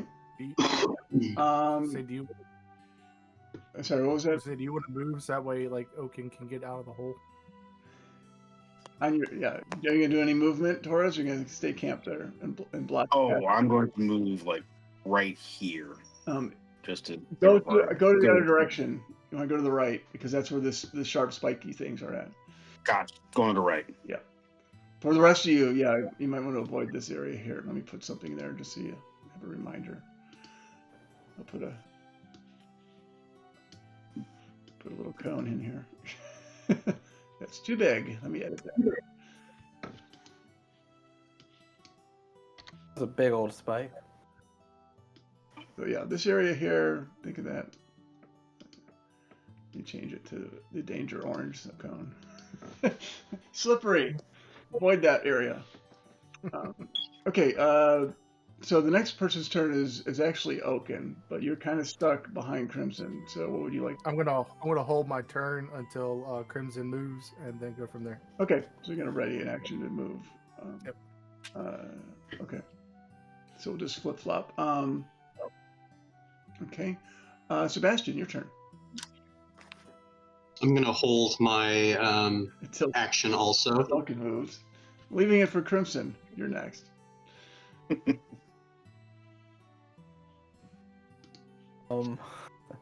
Okay. I'm going to then just move. Am I able to get around Torres, or can I only get up to him? You can get around him. Okay, I'm gonna get to like here, and then I'm going to. I'll just use a short bow. Oh, I'm gonna use a short bow. And you guys. Actually, no. I'm gonna go up to this one and use my rapier on number 8. And you guys notice a few more people in the room with you. Cool. Nice. Okay, so what are you gonna do now, Crimson? Okay. Use my rapier just to hit this guy. The number 9. Yeah, 9. Okay. That is a hit.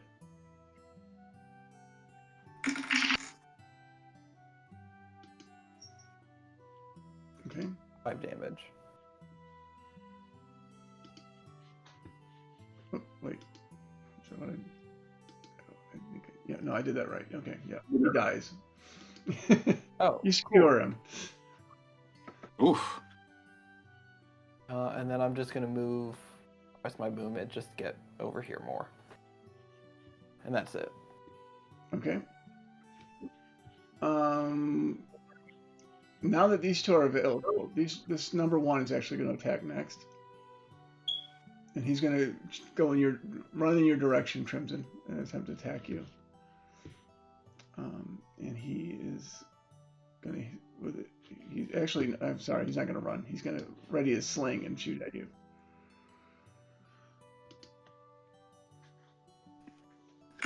So 22. I assume that's a hit. Yeah, that hit. Yep. So 3 bludgeoning damage. Cool. And then as you move, he's actually going to move a little further away from you. What are you doing?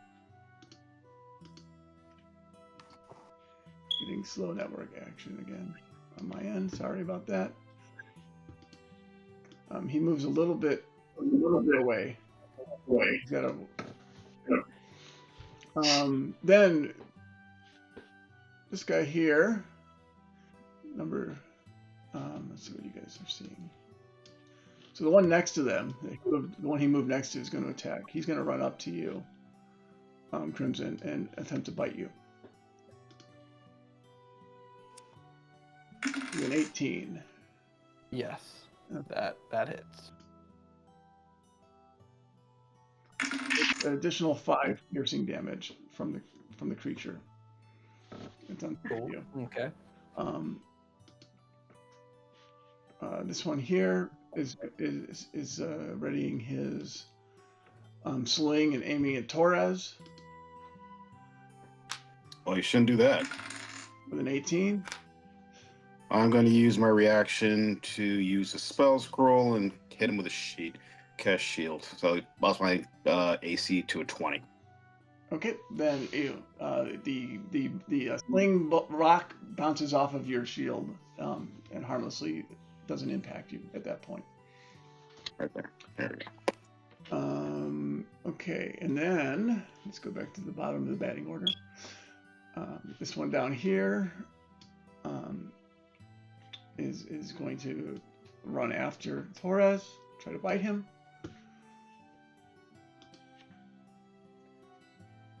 And he misses, from what I recall. Good old 20. This one here,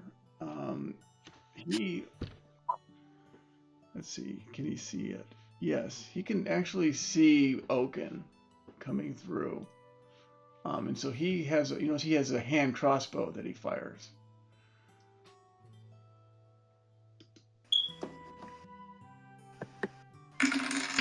The nat 20 on the first one. Nice. And let me roll critical. 12 damage. Ooh. And fires a second one. No, sorry, he's got a hand crossbow. He does not have that skill. So yeah, he only fires the hand crossbow on his turn. And then this one here, he just kind of he comes around this direction and attempts to attack Crimson with a bite.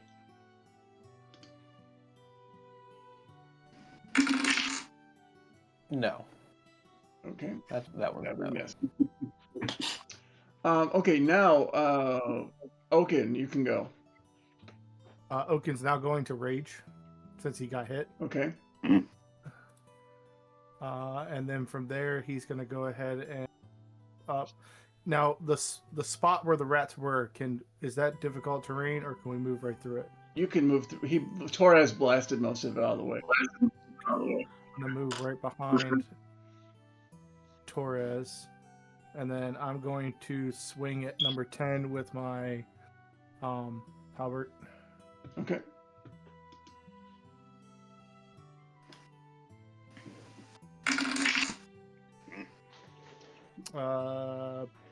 +2, 9, because it's and that's just 2 damage.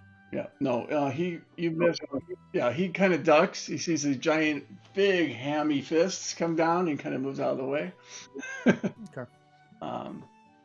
Anything else you want to do on your turn? Would that be advantage since he's flanked, or since he's in between us?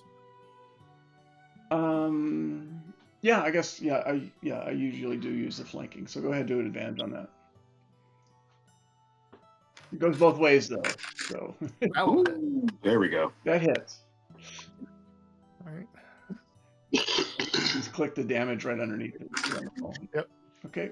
So 10 slashing. Okay. And yeah, he's not well.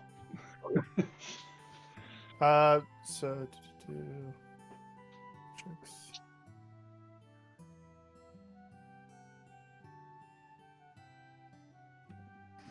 That's +2 to my damage roll as well, so that would be 12.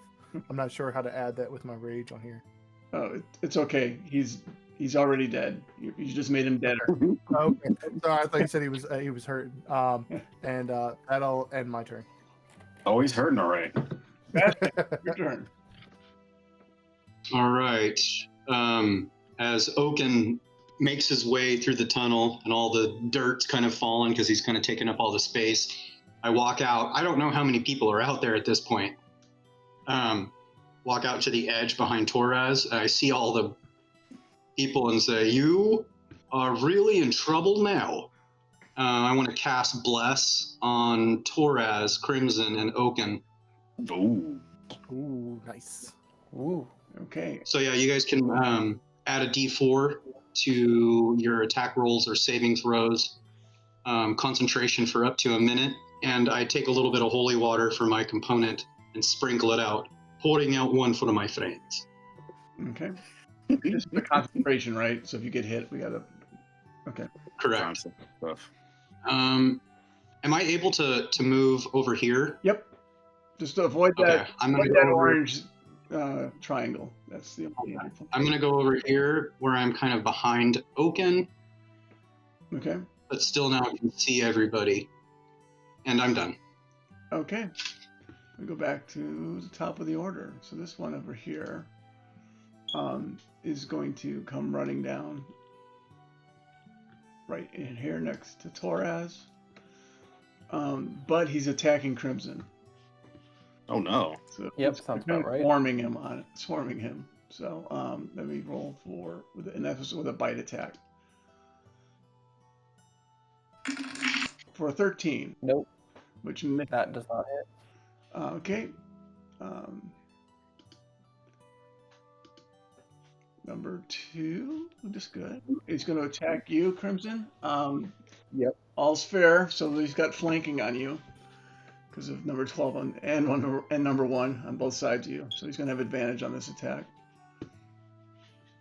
Let me roll that. And rolls a 1, but Ooh. flipped it to a 20. Yeah, that hits. Yes, it does. Yeah, let's roll critical on that. So 10 piercing damage for Crimson, Ooh. who's pinned in between that, and he's not feeling too good. Torres, your turn. I see Crimson take the hits, and let's see, nobody's really close to me. I'm going to use Sword Burst so I can hit 1 and 12. Okay. DC Dex save. Okay. DC 12. 1 and 12, right? Okay. Okay, so one of them succeeds. The other one just succeeds. Then I end my turn right there. And okay, Oaken. Oaken is going to reckless attack against 12. Well, actually, he doesn't need reckless attack. He's going to regular attack against 12. So it's going to be at advantage. That is a hit. Okay. It's just swing for the fences, so that's fine. All right, so then 10 plus 3. So 12 damage. And he drops. What else would you like to do? And let's see. I don't have any bonus actions right now. I'm just gonna move right here. And with Oaken, because he's using the halberd and he's a bugbear, he has 5 feet of length with his arms and 10 feet with the halberd. So he'll be able to swing at 8 and 11 as well from here. Ooh. Okay.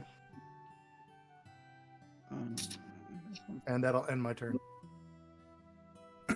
When you were, did you rage before you got hit with the crossbow bolt or afterwards? No, I didn't rage till after Okay, because just wanna I make held sure. my turn.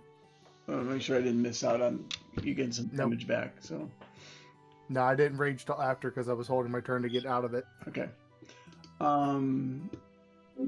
Okay, so this little guy here is he's gonna try to go through his friend at Torres. Oh, hope not for his sake. With a bite attack. Ooh, these guys. Another natural. Another. 20. This was like That wasn't me. it's like the third. I'm going to use my reactions to hit him with Health Rebuke. Okay, let me roll the damage you take. You take 6 piercing, and you're gonna attack him with Hellish Rebuke. Okay. Yep. Dex save What is the DC on that? 12. And he dodges out of it. They are quick and nimble little ratlings, Sure are. Sons of bitches. and they're pretty fierce bites too. That's piercing. So Sebastian, it's your turn. I rush forward towards Crimson. Okay. I put my hand out and I say, "I've got you, brother." And I cast Cure Wounds.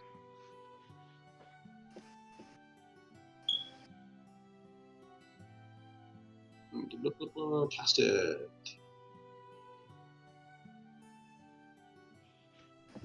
Okay. Done. Well, 4 is better than nothing. Hey, it's better than just being at 3. At least And Higher orange is I'm going to. I'm going to be done. I'm going to hold my ground. I'm gonna clean up some of the mess here. So, they clean up the dead. So Crimson definitely going to thank Sebastian for the health, and then what is that? Who's next to 5? Is that the one that's One. next to 5? I'm gonna attack that one, 1. Okay, yeah, And then- number 1 next to 5. and then I'm gonna use my rapier on him, and I have advantage, right? You have advantage because of flanking. So I'm also gonna sneak attack then, Okay. since I have advantage. So 17, but with advantage. Yeah, still, that should 18. hit. That's a hit. Okay.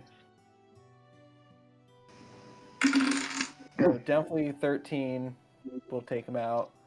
Yes, it will. And then because I used the sneak attack, I'm going to use Wails from the Grave on 2 to deal 6 necrotic damage to number 2. Ooh. 6 Nice. to number 2. Okay. Yes. And he drops 2. I'll move him up. And then I'm going to bonus action, cunning action. Actually, no. Do I need to disengage, or am I able just to move? You are within. There is opportunity attack for number 5 if you move. Okay, so I'm going to bonus action, cunning action to disengage, and I'm moving. I'm gonna just move back, kind of up in this area. Okay. Sounds good. This guy here. He pulls out his hand crossbow and aims it in the direction of Sebastian. Make it count. Oh, God. He made it count. Son of a At least it wasn't a natural. gun. 6 damage from the hand. Damage noted. And then he Ow! moves next to the other guy that has the hand crossbow bolt that are up against the wall here. On his turn. So now the other one is going to aim at Oaken again. Oaken wants to roar at him. Okay. That is a hit, but you got resistance to the damage, right? Mm-hmm. It's a rate. So you take divided by half, so 3 damage.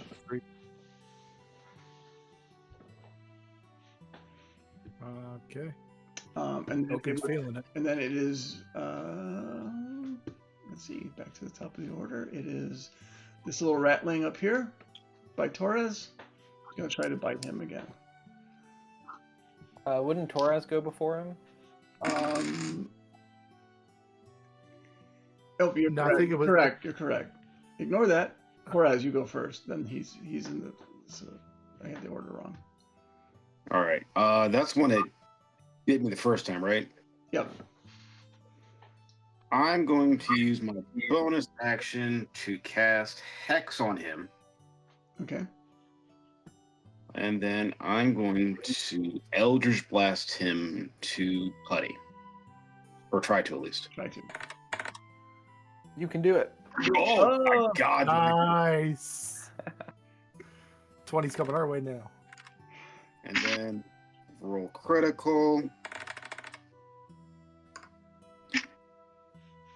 12. And then the Hex damage. Is he still alive? Yeah, you're not gonna need the hex damage. Okay. You just annihilate his body in the bits. You can't tell him apart from the rats you blew up earlier. I just look at the other two and I said, "You picked the wrong place to set a feeble trap. Maybe we'll make you the next parts for our own trap." Okay. Let's see. Next would be Sebastian. Oaken? Oh yeah, Oaken. You're right. Oaken Yeah. after Torres. All right. So from here, Oaken's going to swing at 9. Okay. Are you gonna get? You're gonna get 10 feet away because you got the long reach on the halberd, right? I have the 5 feet with being a bugbear and 10 feet with the halberd. Okay, so you I'll can be hit. able to- Got it. And it's going to be a reckless attack. So I get to go with advantage, correct? Yep. Yep. You hit. Regardless, just so you know. Okay, go ahead and roll for damage. Damage. 11. You're with aiming the for number +2 9, the right? grade. Yep. Okay. He takes the hit. He damages it. He gets damaged, but you could tell these two are smarter and probably tougher than the other ones you wiped up. So. Okay. Um, And then again, Oaken's just going to roar at him. He's going to be like, "Time to finish this." okay. And that'll be the end of his turn. Okay. Then it's Sebastian's turn. I charge these two, draw my mace with my shield out. My mace is glowing because it has light cast on it, Okay. but I cast my cantrip, Green Flame Blade, Okay. and if I hit the first one, it suffers the normal effects. Green fire will leap from that target to the other creature, and it will take fire damage equal to my ability modifier. So I'll swing at 8. Okay. Go for it. I wish that I could have blessed myself, but I'm just such a giving guy. Okay, what was that?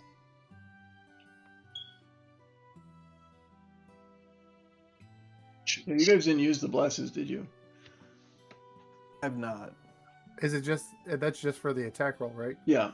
Oh, shoot. Can I use my free action to get 4 temporary hit points because I took that out? Okay. Darkness Blessing.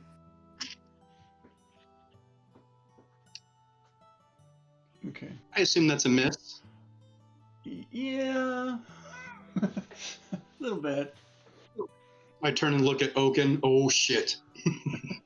I'm done. Well, the good news is you're up. They can't shoot at you now because you're right in front of them. The bad news is they have other weapons, but okay. After Sebastian, it will be Crimson's turn. I'm going to do. So Sebastian's within 5 feet of them, so I can still do sneak attack. So I'm gonna sneak attack with my short bow. Okay. That is a hit. Nice. That hits for 18 damage. Nice. And 8 or then 9? Which one are you going Yeah, which one did you go after? 8. Okay. And then I'm gonna use Whales from the Grave again, and use that on 9 for another 6 damage On 9. on 9. Nice. Okay. You're definitely bloodied and wounded from that salvo. At this point, it is the red one's turn. He is going to attempt to run down here, but you get an opportunity attack if you. I don't think you used your reaction yet, right, Sebastian? No, I have not used You have my the option. reaction You yet. have an option to do an opportunity attack if you would. If he's still in my reach, do I have an opportunity as well? You would too, actually. Yeah, with your halberd, Oaken. Either one of you. Oh, God. Long arms. Dirty 20. Sebastian hits. Get him. 16. And Plus as he turns to race to the tunnels to the south, you just take him, you smash his skull in from behind, Sebastian. Nice. Yeah. Nice. Redemption. And this one here just kind of looks at you, and let's see, what's he gonna take out? He pulls his short sword out. He swings at you. First one was a 13. That does not hit. And his second swing is a 22. That barely hits, but yeah, that just hits. You take 8 piercing damage. Damage noted. And it brings it back to the top of the lineup again with Torres. I'm going to use my bonus action to move the hex to number 9. Okay. And I'm going to try to blast him to smithereens. I lost my bless, by the way. I lost my concentration. Ah, damn. So none of you that were using it, which is none of you, are impacted. Torres, yeah, you miss on that one, but you see the blast go across, and some stone and clay falls off the wall behind the creature. Going to. I just point at him and say, that was meant for you. Move in front of my blast so we can take you out. And things go back to Oaken. Okay, it's gonna swing reckless against him from there, and he's gonna go over the head, try and go right down on him. So 15, I can roll again for That is a hit. natural. So yep, he hits, and let's roll damage for 6 slashing. Okay. He is more damaged and goes to Sebastian now. I'm just gonna swing at him with my mace. Okay.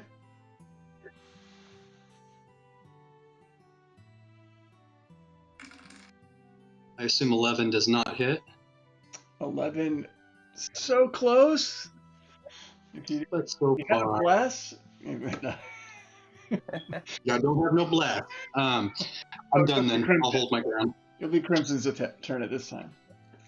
Okay, I'm gonna use steady aim so I can get advantage on him. So that's another sneak attack, and short bow with advantage on him. Let's just see what the heck. Yeah, so 21 I assume hits That is a hit, yeah. for 15 piercing damage. Nice. He's dead. Thank goodness. And let me... Let me clear this stuff out. I'll keep that there.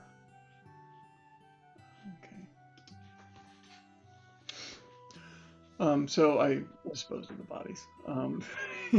So you guys are you're again, the rooms are entirely dark. You're only seeing through the light of your mace, Sebastian. The rest of you through infravision.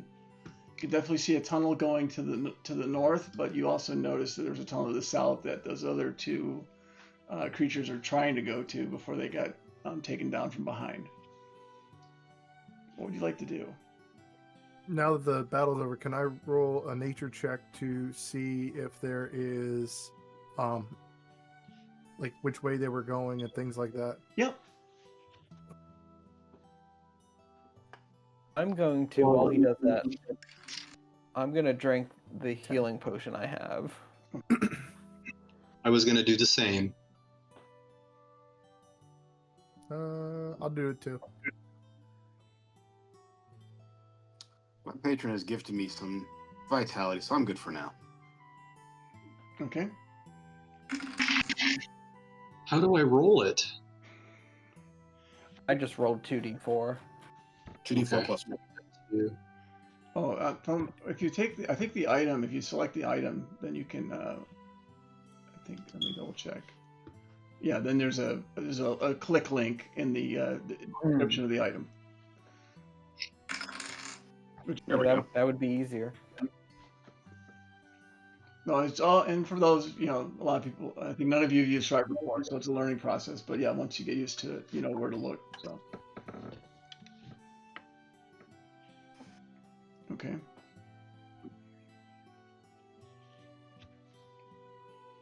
Okay. Did you do the nature check already yet? Yeah, I think you got a 10 on it. Okay. This was Oaken, right?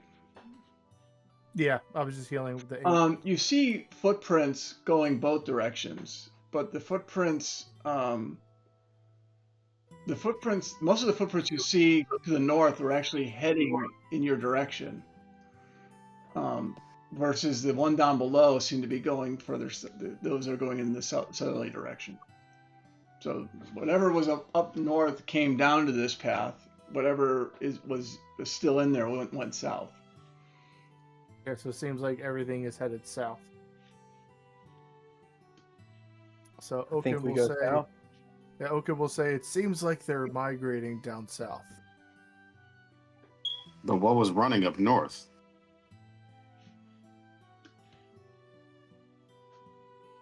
That is also a good question. They're going south for the winter, so I say let's keep having winter go chase them. And I'm going to start going south. Okay. Unless we can go north and check out what's up there, but I wonder if it's just like another entrance. Is there another curve going north? Go to if you're gonna get closer to the northern side. Yeah. Sebastian, Oaken will move with Sebastian. So you do see, this is what you were able to see, Torres, with your infravision. You see that the path goes in and then it breaks. It's like a T to the right or left. I say we venture with Crimson. Maybe he's right. There's too much going on northwise. I just think if the two people were trying to retreat down south, it could just be more enemies down south, or it could be their main area, which might be where a prisoner would be. Or more of Anybody them. wanna roll- I was gonna say, does anybody want to roll investigation to see if we can see any more of those footprints? Yeah, let me roll investigation. I will as well.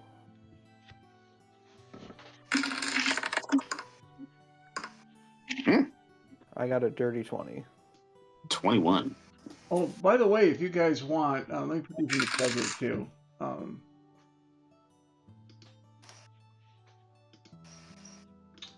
There are those hand crossbows are available if you guys want them. Pick one up and maybe hold on for later on. And Are there bolts? and add it to your shared treasure.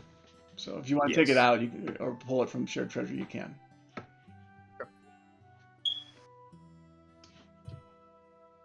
Okay. So where do you guys want to go from here? You've got option. We rolled investigation to see if we could see any footprints. There are footprints going to the south. They're not Are any of them not as fresh as the ones that were um, in the north, but they're going in the southerly direction as opposed to the ones in the north were going also in a southerly direction. Do any of them look larger like a person's footprints? Or like drag marks of a person? It's hard to tell.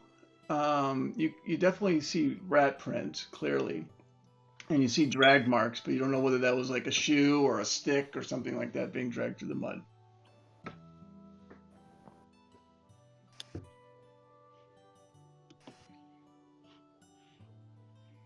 As far as the north is concerned, you just saw footprints. You didn't see anything that looked like a stick.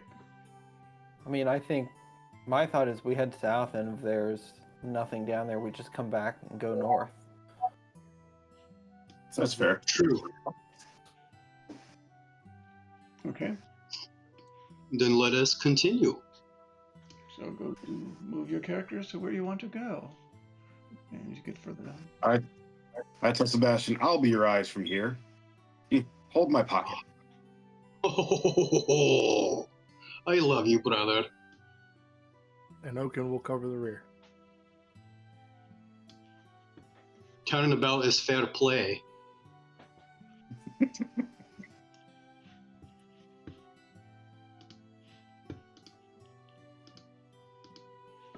Have you been focusing more on leg day, Torres? Looking good, bro, man. Looking good.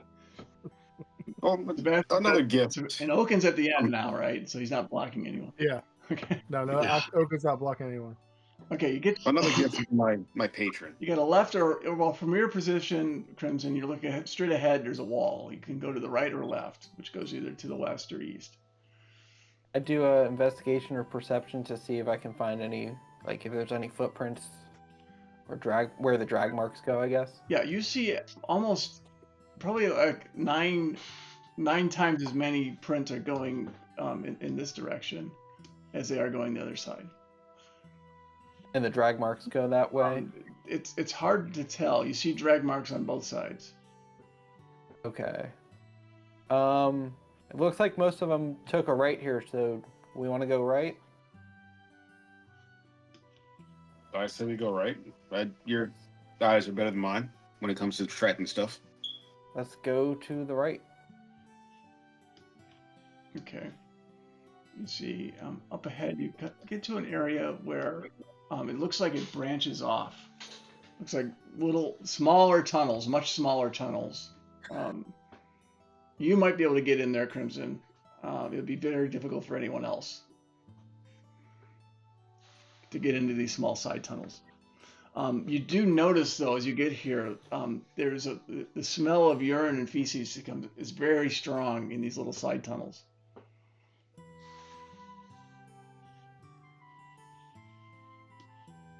I think this might be their living area. They go off and they have bunk rooms off to the sides.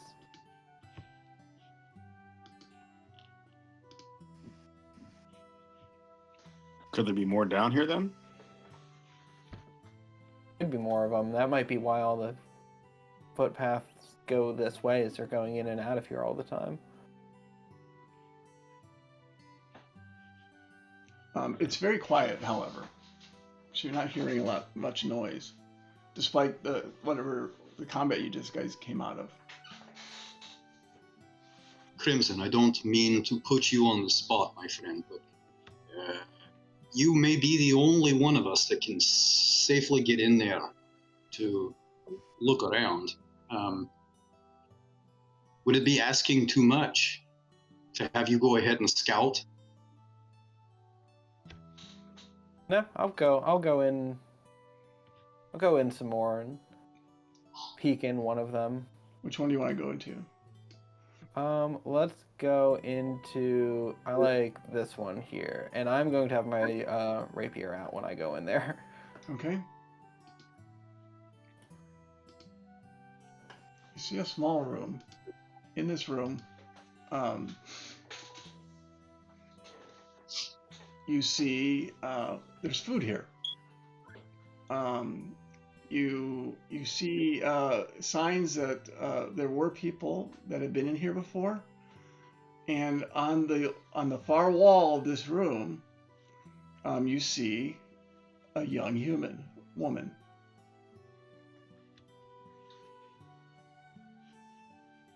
Okay. I want to peek my head out and tell the rest of them, "Hey, I found someone here. Cover this entrance while I go in and talk to her." I will Absolutely. come down, look, and say, Sebastian, do you follow? Absolutely, friend. It is difficult for you to get through, Sebastian, with your armor on, and almost impossible for Oaken. Oaken I'll will just stay take all my here. armor off, and I'm just kidding. In his skivvies.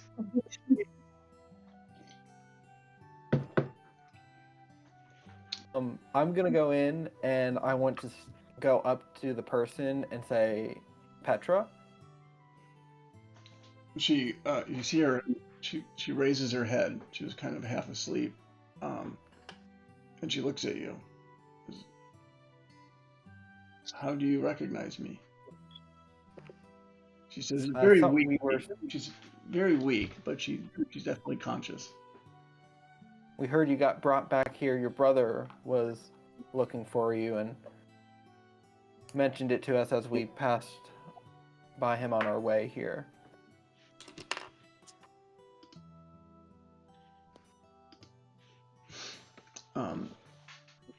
And he says, "Oh, did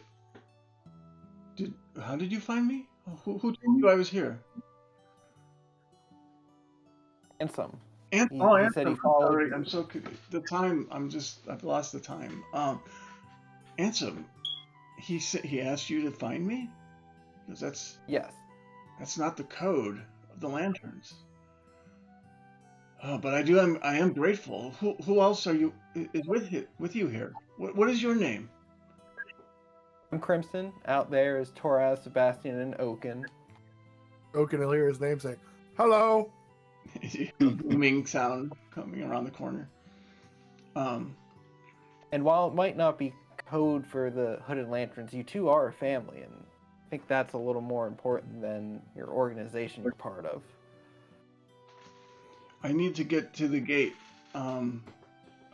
If you guys can help me get to the gate, that's where I can meet my brother, Shepherd's Gate. He's back in Emberwood.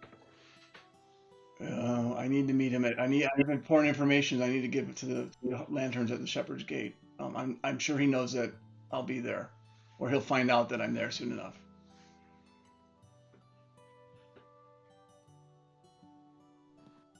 He's pretty injured. I don't know if he's going to be making it there soon.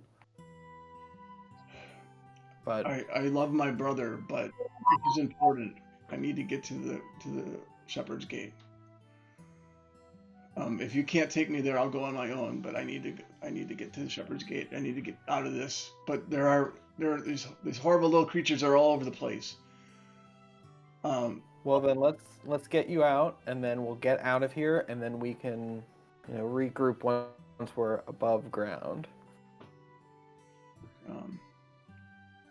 Okay, sure, sounds good. And then or is she like locked up or anything? She's tied up, so you can Okay. tie her. Untie the knots. Give me a dex check. Dex or sleight of hand? Either one, but it's only a DC 5, so it should be pretty easy. That is better. Yeah, 12. Nice. So yeah, you're able to untie it and loosen her up. She's like, "I have no weapons. I can fight with you, but I need a weapon."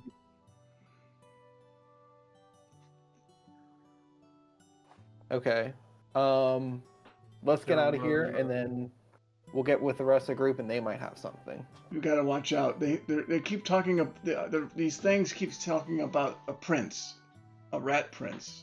He must be in here somewhere. I do not want to meet him. Well, we will just head.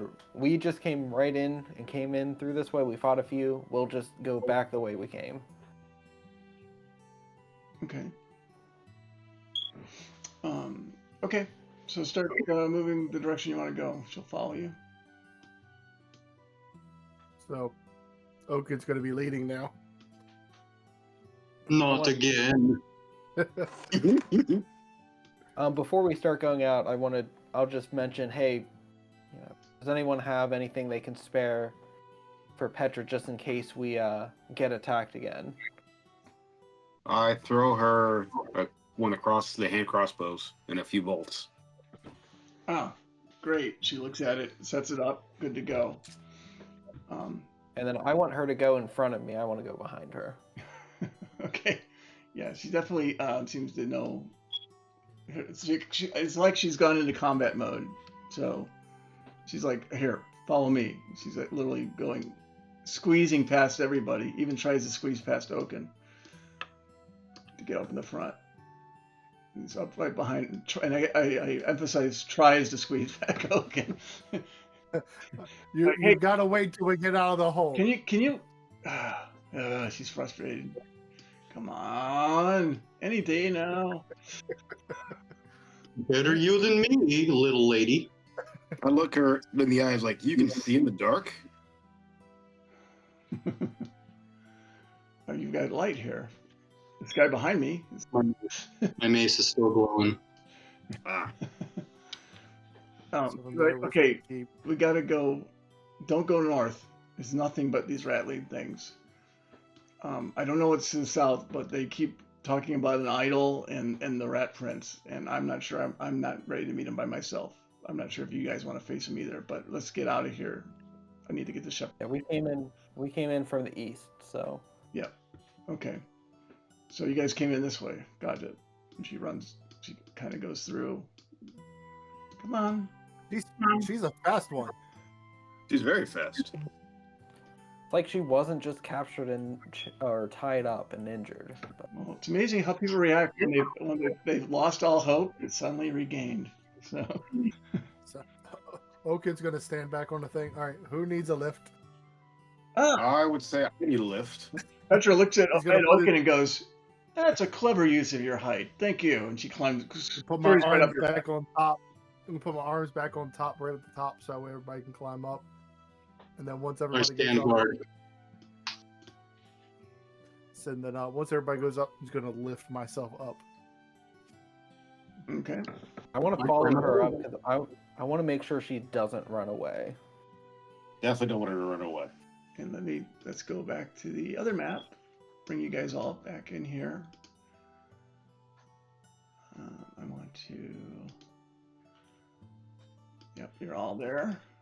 Hey, it actually worked. I hadn't tried that with a monster yet. Let me change her name to Silver.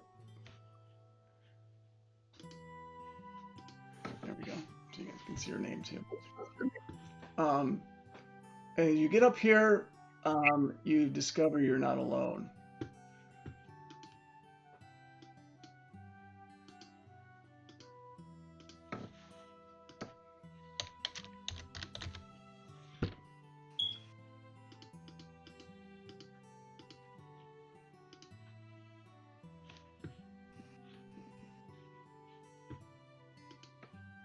Not located there. Let me move them. Nice, tight, compact. Can attack them all at once. Nice Who's area, got a fireball? nice area of attack formation. Mm-hmm. Just a little fireball. Ah, they're lucky I don't have one ready.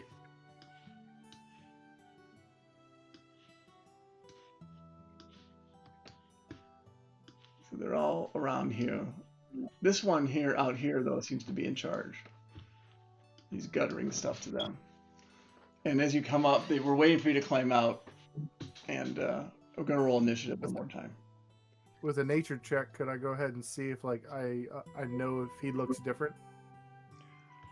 Oh, the one at the end. You know, he's got the same weapon that you saw the one down. He has the hand crossbow. The other ones have really no weapons. They have just slings in their teeth. How long have we been traveling from outside that little cavern? You've been down there maybe an hour and a half, maybe 2 at the most. Remember, combat's much faster in real life than it is in D&D. So,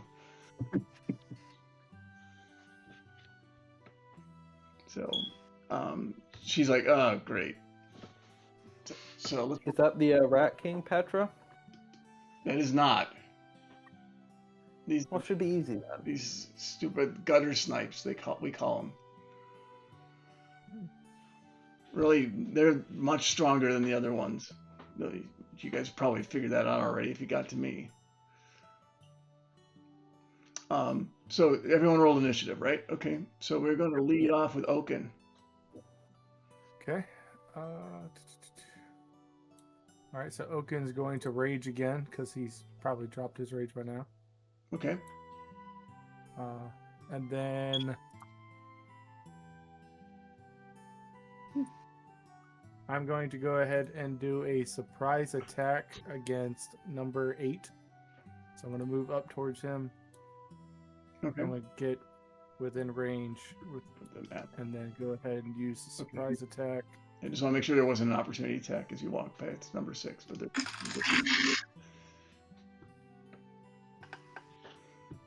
okay, you rolled 19. Yeah, that's a hit, and then go ahead and roll for damage. No, that 19 was my initiative. This. Oh, sorry, my initiative. swing- Yeah. Okay. That was a 10. So that would be plus. I think this plus 2 is just to my damage. Yeah, just your damage. So that misses. Okay. It sees you coming. Crimson, your turn. I'm going to move back to. Actually, no, I don't want to move. I'm gonna just use steady aim, and then I'm going to. That gives me advantage, so I can do a sneak attack, and I'm gonna attack 9 with the short bow. Okay. Luckily, I have advantage. Might help 12. That is a hit. Yes. Cool, and then that would be 9 damage. 9 damage. Which one was it again? I'm sorry. 9. 9. Okay. 9 damage on 9. You drop it. And that's my turn. Okay, this little guy over here goes after Oaken with a bite attempt. Bad move. 14. Does not hit. Okay. This guy here goes after Sebastian No. with a bite attack for 15. 9. That is a miss. Torres. Good thing you didn't strip out of your armor. I know, right? Yeah. You guys missed out on a show though. Sebastian's a sexy bitch. We'll wait till we're back in town. Okay. Good. Make sure you have your goals ready. Get on the stage. Get some burlesque. Really make Oaken has money. 1 gold. Okay, Torres, what were you doing? I'm going to take my movement, and I will stand right next to Petra, and I'm going to Eldritch Blast number 4, Okay. one in front of Sebastian. Oops. Wrong one.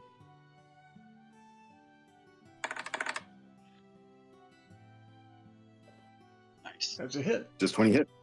All right. Damage.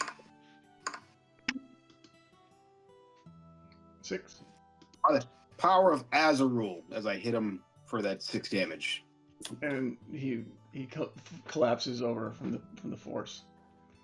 Oh, nice. That's another 4. Bringing it now to this gentleman on the other side of Oaken. He'll attempt to do a bite as well. 23. I'm pretty sure that's a hit. Yep. Gotta actually get these guys closer to you. They can't fight from 5-foot range. Okay, so let me roll for damage there. 4 piercing. You're raging though, right? So just 2. Yep, half. Okay. And then Sebastian, your turn. All right. So I see my buddy, my new friend Oaken over here is having some issues with getting ganged up on. So I'm going to come behind number 3, hopefully be able to have advantage with flanking, and swing at him with my mace. Yep. Mace, come on, please do it. For 22. Want to crit fish? 7 bludgeoning. Okay. And he drops. Yes. Nice. Boom. And I'll take the rest of my movement and go over here. So give Oaken flanking next time. I'm done. Okay. This one up here then moves on top of Oaken as well. Attempts to bite him.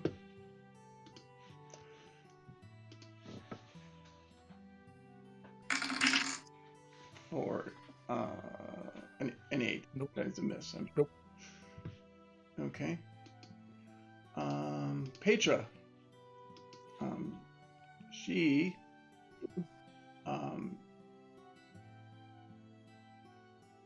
okay, she's going to dash over here. She's gonna go and then attack number 10 with her let me use the hand crossbow here. It's actually Petra using it, so and that is a hit on number 10 for damage, which should drop him as well. Okay, and then this one out here fires back at Petra.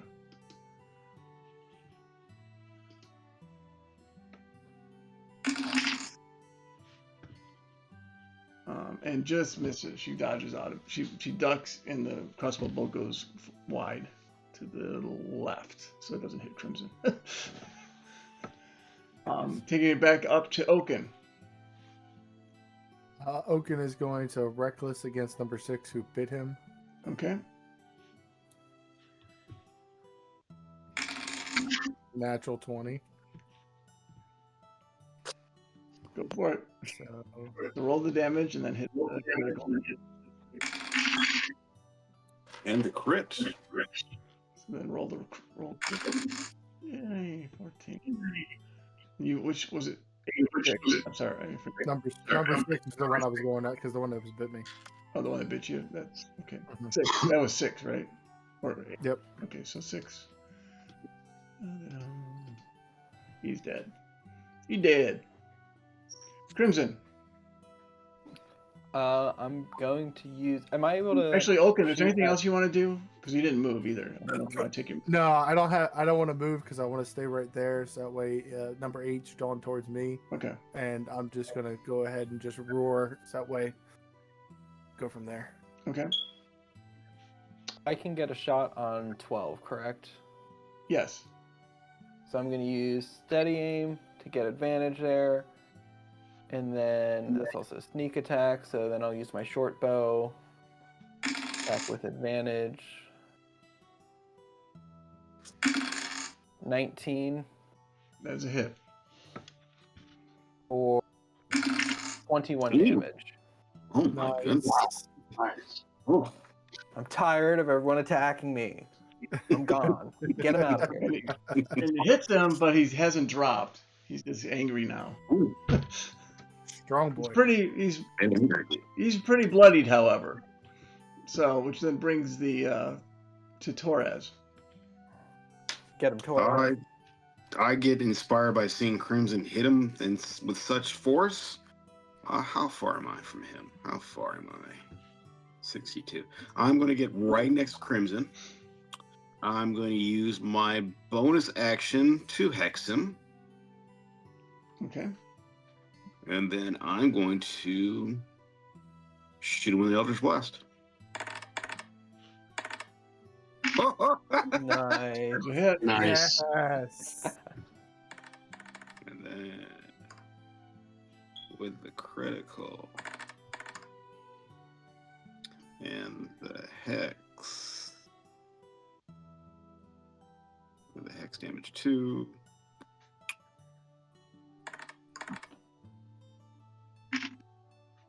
So 13 damage. Altogether 13 damage, 2 necrotic, 11 force.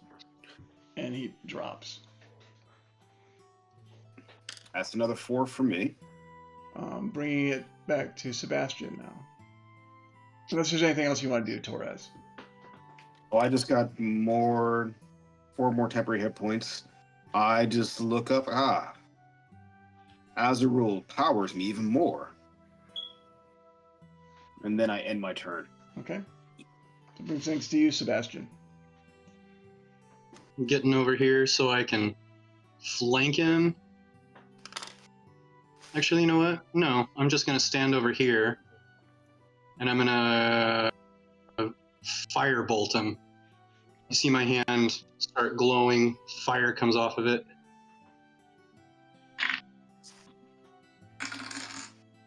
Does a 15 hit? A 15 does hit.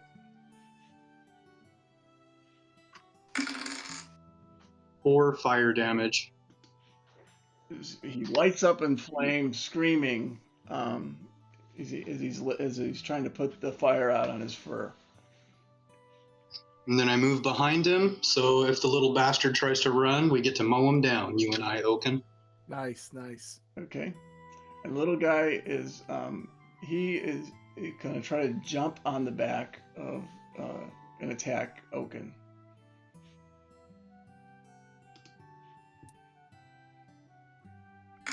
Or 15. That is my AC. Okay, so that's a hit then. Wait, sorry, wrong die. Jesus. Whoa! It's a colorful little rat thing. Four piercing, half of that because you're still enraged. Two, yeah. Okay, and then it brings it to Petra. And Petra just points the crossbow in the direction of that rat thing and shoots. So I'm going to use this guy's stat block. Ignore it, where this is coming from. 22 is a hit. 5 damage on that little guy up there. I'm sorry, 7 damage. Let me back that up. And he drops. And she's like, let's get out of here. They will be back. Petra is kind of all back to business. And so she's like, let's get out of here. Find a safer part of town. And so you see her running out, quickly grabbing that hand crossbow and tucking that into her pocket. And then heading off the map. Did these guys have any loot that we could take? Do you want to look? Yes, you can. Perception or investigation? Just do an investigation.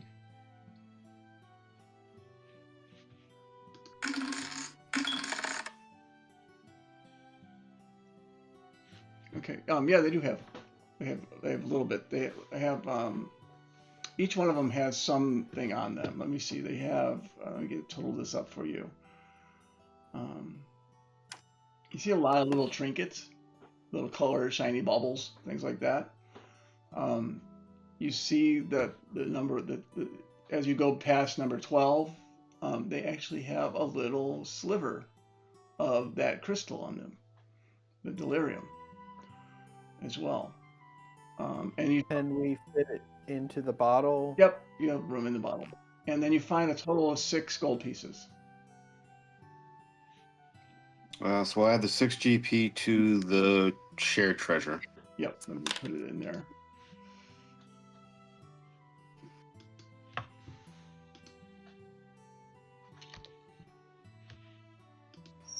Oops.